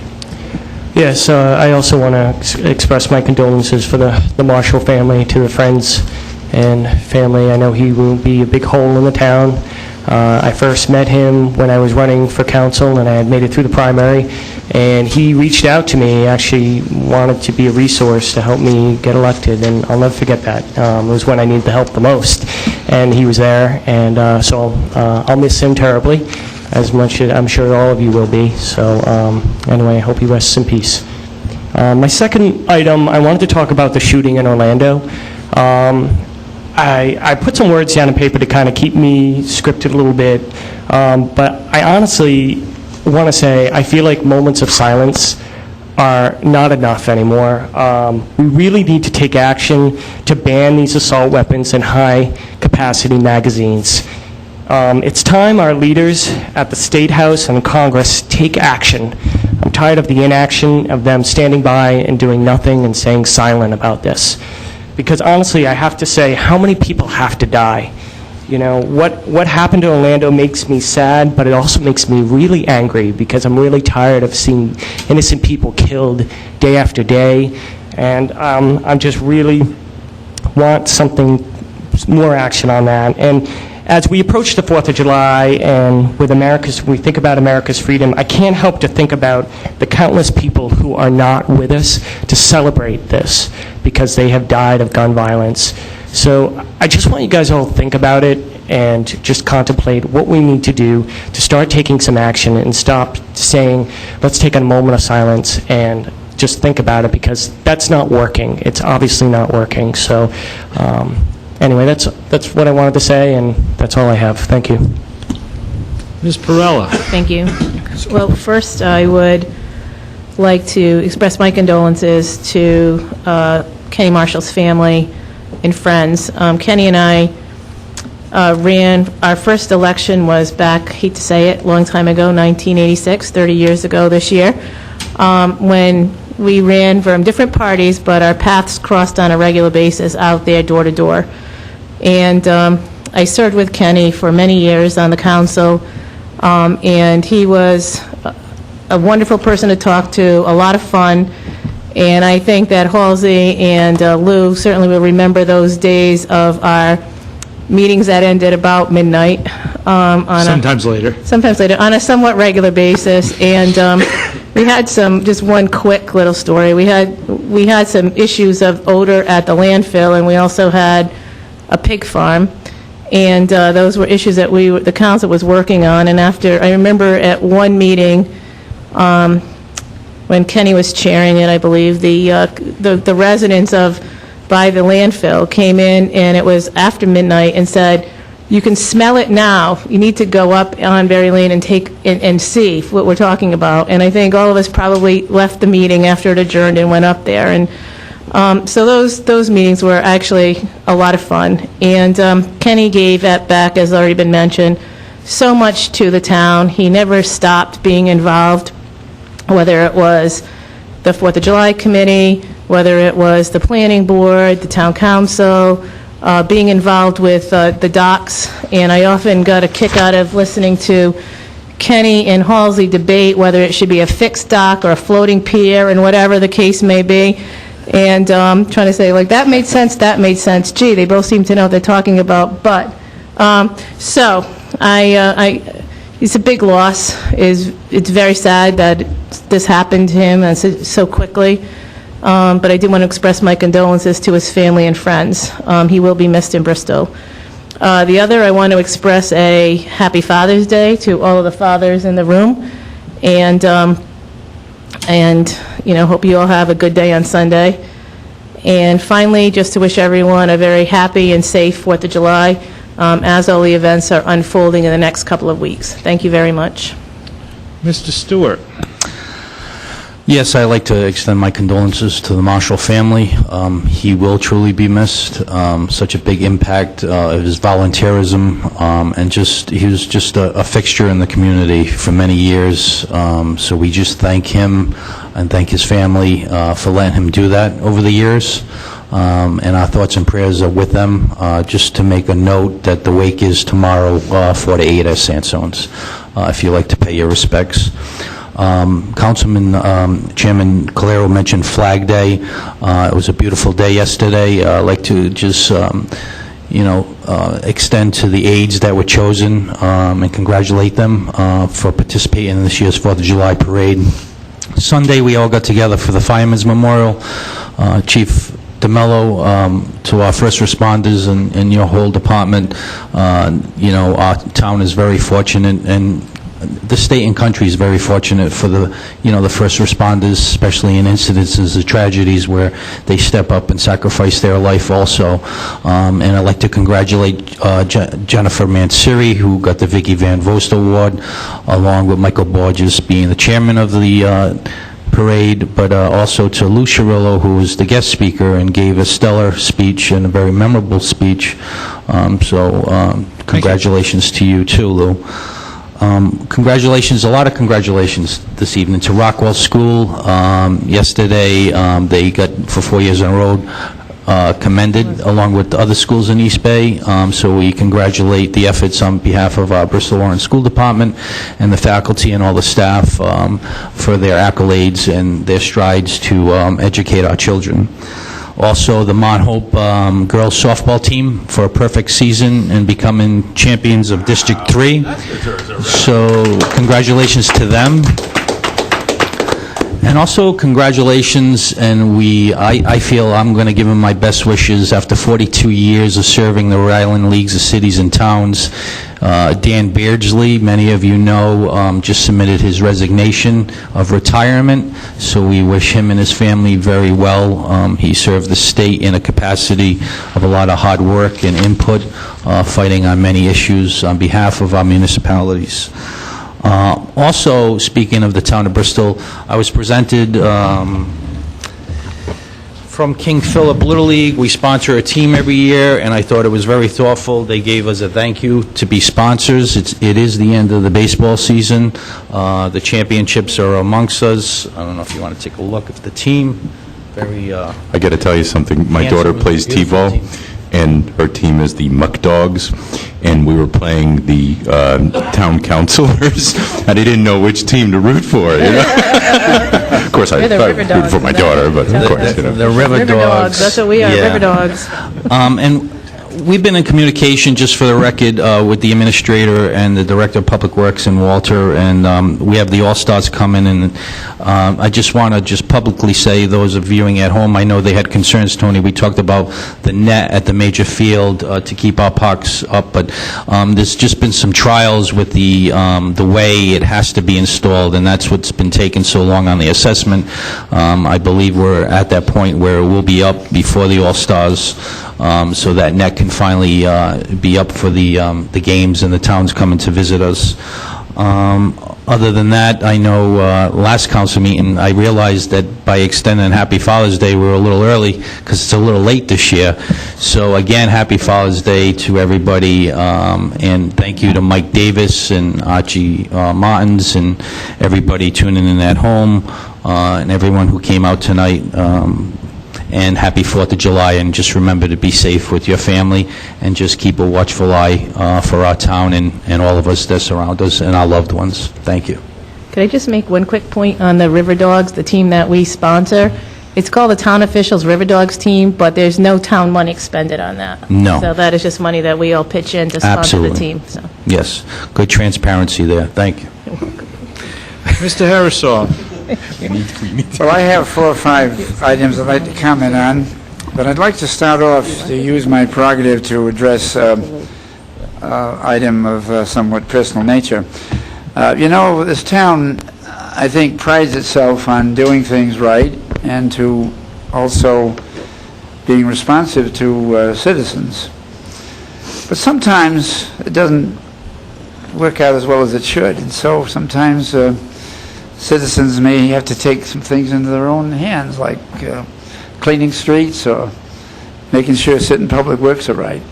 So I want to address the issue of a relative of mine who lives at 59 High Street.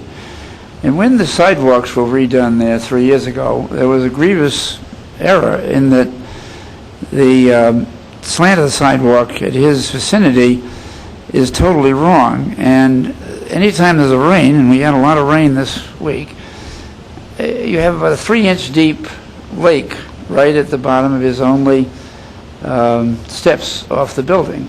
And it's atrocious.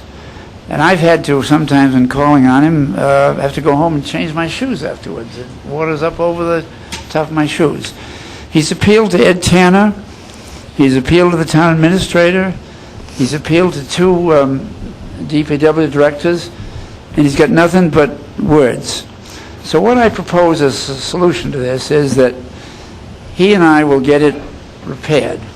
But I'd like to ask for the town administrator to direct his head of DPW to come with him and me to the site to approve the particular design and technique that we will exercise in rebuilding that sidewalk. There will be no cost to the town except the few minutes of the director's time to come and study it with us, and then we'll make the change. It's a case where when utter frustration comes about because of no action, then the citizens have got to take care of themselves. And we want to do that in this particular case. So would you please, Mr. Texera, ask the DPW head to take the time to meet with me on the matter on site? Well, just a little bit of background on that. Mr. Hirschoff did come in, I would say probably a couple weeks ago, and when he did, I immediately contacted Mr. Ed Tanner, Mr. Tanner, because since he had been involved with the sidewalks, and I also contacted Director McBride. So both of them, in fact, I understand that Mr. Tanner did meet with you on site since then. Okay, then, A couple of years ago, I talked to him. right. Why don't you take the microphone? Yeah, if you would. No, it's okay. It's all right. It's okay. Yes, yeah. please. You say a couple of years ago he was there.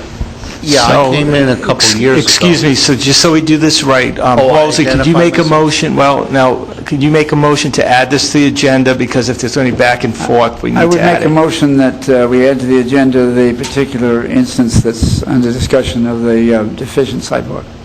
Second. All in favor? Aye. Any opposed? Go ahead. I'm Halsey Herzog II, and I live at 59 High Street. just to identify myself. I did speak to Mr. Tanner, I guess, in the past couple years, pursuing the low spot in the sidewalk, and I don't know if if it was all reasons of bureaucratic things to do with saying that it was past the time that money's in the budget for anything wrong with the sidewalks that had been done, or whatever other reason. I'm just looking for a solution so that I have the entrance to my front steps where I go into my residence, not a big puddle. I know when it rains, everybody gets rain, but mine just never drains off. And even this week, I did some pressure washing on my front porch, and I had a lake right on the front there. And people out for a walk on beautiful High Street, they have to walk out into the road around the tree that's in front of me. And that's part of the reason for the low spot, I suppose. They did cut the route when they repaired the sidewalk, but they had it, the low spot head towards my house instead of going away from the house like most sidewalks are pitched towards the road areas. And also, besides the puddle of the low spot with the two of the blocks of sidewalk, there's another block that has about an inch and a half high spot where people could trip if they're out walking, besides the issue if there's water or even ice in the wintertime. You know, fortunately, I leave town in the winter, so I'm not seeing too much ice, so I guess I haven't complained about that. But, you know, if anybody's out walking, they're going to slip probably. But I do feel bad that people have to walk around the tree in order to not walk on the sidewalk. It looks kind of stupid. And plus, people track into my house stepping through a puddle, you know, if that means anything. But so I wouldn't have anything else to say except just look for a solution. That's what I would appreciate. Okay. No, because, sorry.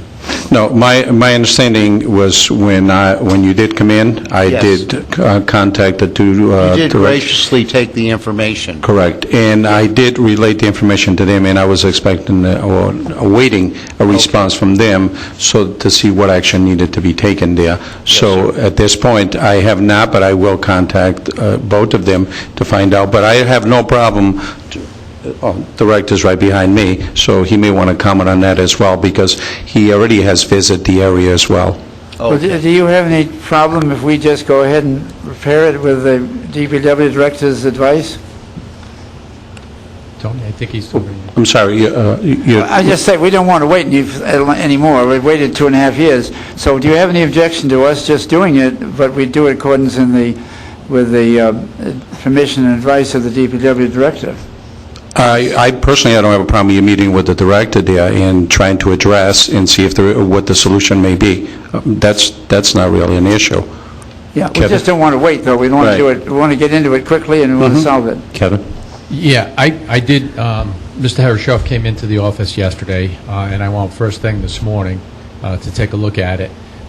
Unfortunately, it was dry, so it's hard to assess the magnitude of Well, when you of come his again, concern. we can, again, use his washing hose for the Well, I house, just want and you'll to, see a lake there. add a little bit of data to the background on this, because, you know, it's not just a matter of walking by the site. I spoke at length with Ed Tanner earlier today about this, and he actually had a contractor who had done a lot of sidewalk work for us. He may have even done that area in town. I don't know.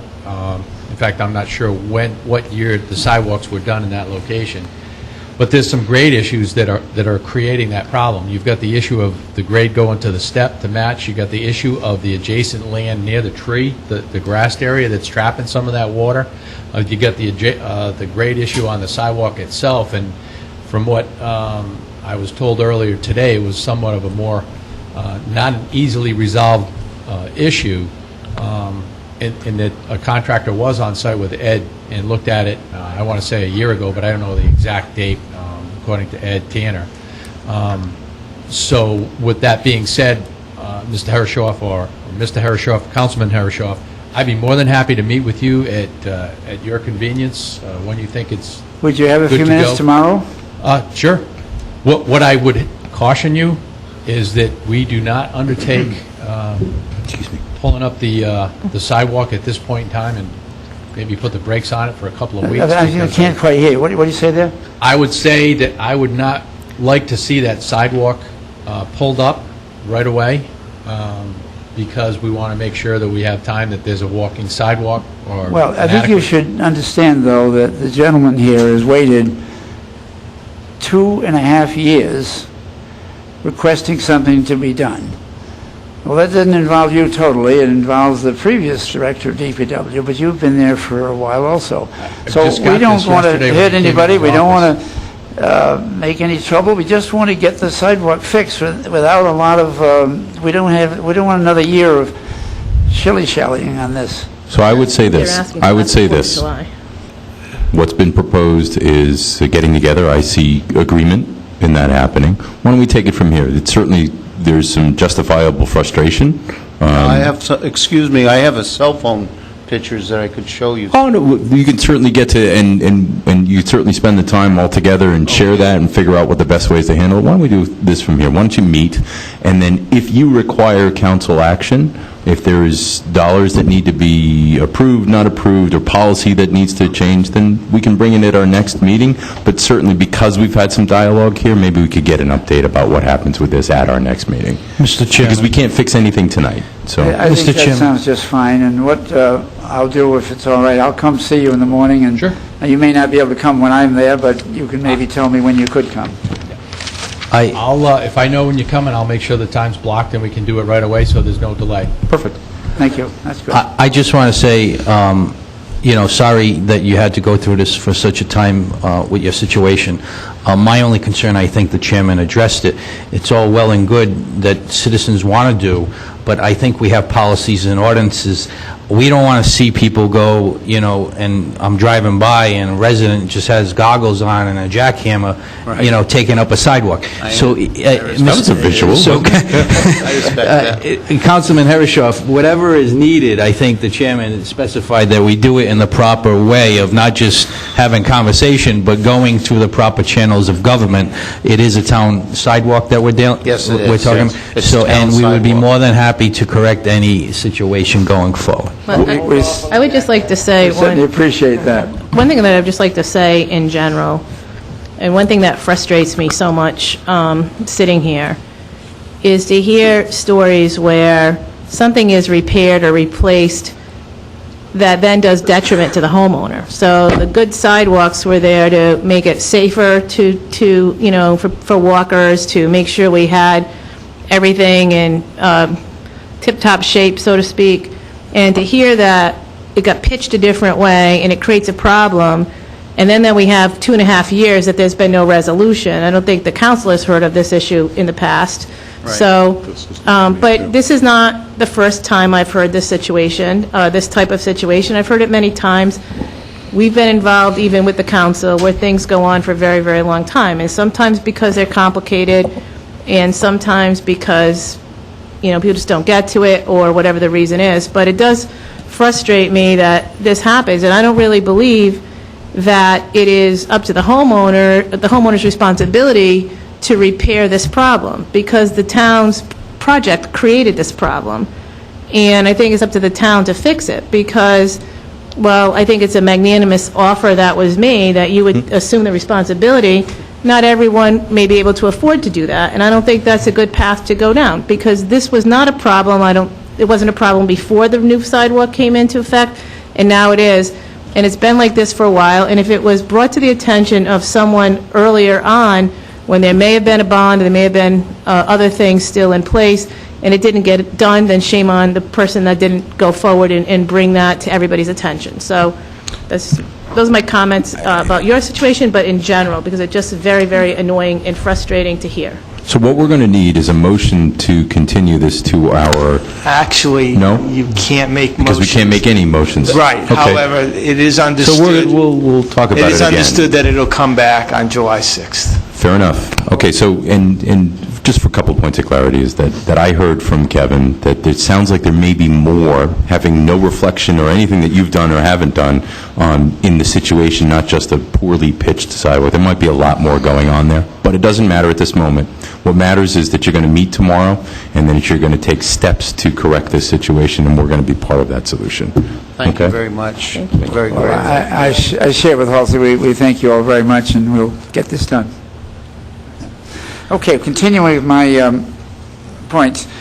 I think the discussion about the tree warden brings back the issue that you may remember some years ago, we did some spraying to resist the advance of this terrible problem for the trees, which I believe has been coming through Connecticut for about 10 years.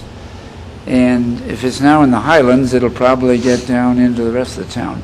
So I would like to suggest that maybe with a new tree warden and with Walter Burke, that we look into the need and the viability for, again, having a spraying program as we did before. I believe, as I remember, the advice was to spray in April. Well, of course, April's gone by, but what I'd like to do is suggest that we look at the situation and come up with a plan to do what we can to resist the onslaught of this serious hazard. I think it's a great idea. We can reach out to our new... Right. That actually Warden and happened ask for his input. 3 years ago. The spraying took place 3 years ago. I already spoke with Walter about that. Yes, and it was quite an expensive ordeal because going through town for that. Were those the winter moths, though? It's the winter moth. The winter moths. It's the winter moth. Is that something we could discuss on this is winter the moth. next meeting, July 6th, perhaps? I'll look into it. No question about it. I mean, now that you've approved the new tree warden, certainly would be a good person to bring on board. Yep. Okay, thank you very much. I, too, thought that Flag Day ceremony yesterday was very special. There's something about the way our townspeople get together on a bright afternoon with everything looking so perfect, and the flowers, the red, white, and blue, they'd put around the flagpole, and everybody cranking it up. I take it that cranking is not that easy. No, it's not. I think they should all come and practice turning winches on my sailboat and get them in condition to do that cranking. Or maybe we ought to get an easier crank. But anyway, it was a beautiful ceremony, and if all of our 4th of July can be as fine as that was, we're going to be some happy. And I would just like to say that I hope that everybody has a safe and a joyful 4th of July that we can again be proud of.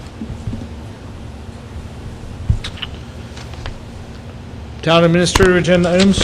I'd like to start with the department heads' reports, and just thanking all the department heads for their reports. And I know you had the opportunity to read through them, but it was quite interesting to look at some of them as I read through them as myself, and highlight some of the projects that were going on. I had said to Diane, maybe we should highlight one of them tonight, but now of essence. But just thanking all the department heads for their efforts and for all the work that they are doing. The police on the guard looked great. You've already stated about Flag Day, as always, but they also made an appearance at the Portuguese Day in Providence. They were actually, the folks, they were very honored to have the presence of our color guard, honor guard, police honor guard. So, and Chief was there as well. He had to make a pretty quick day. He had wings that day. As far as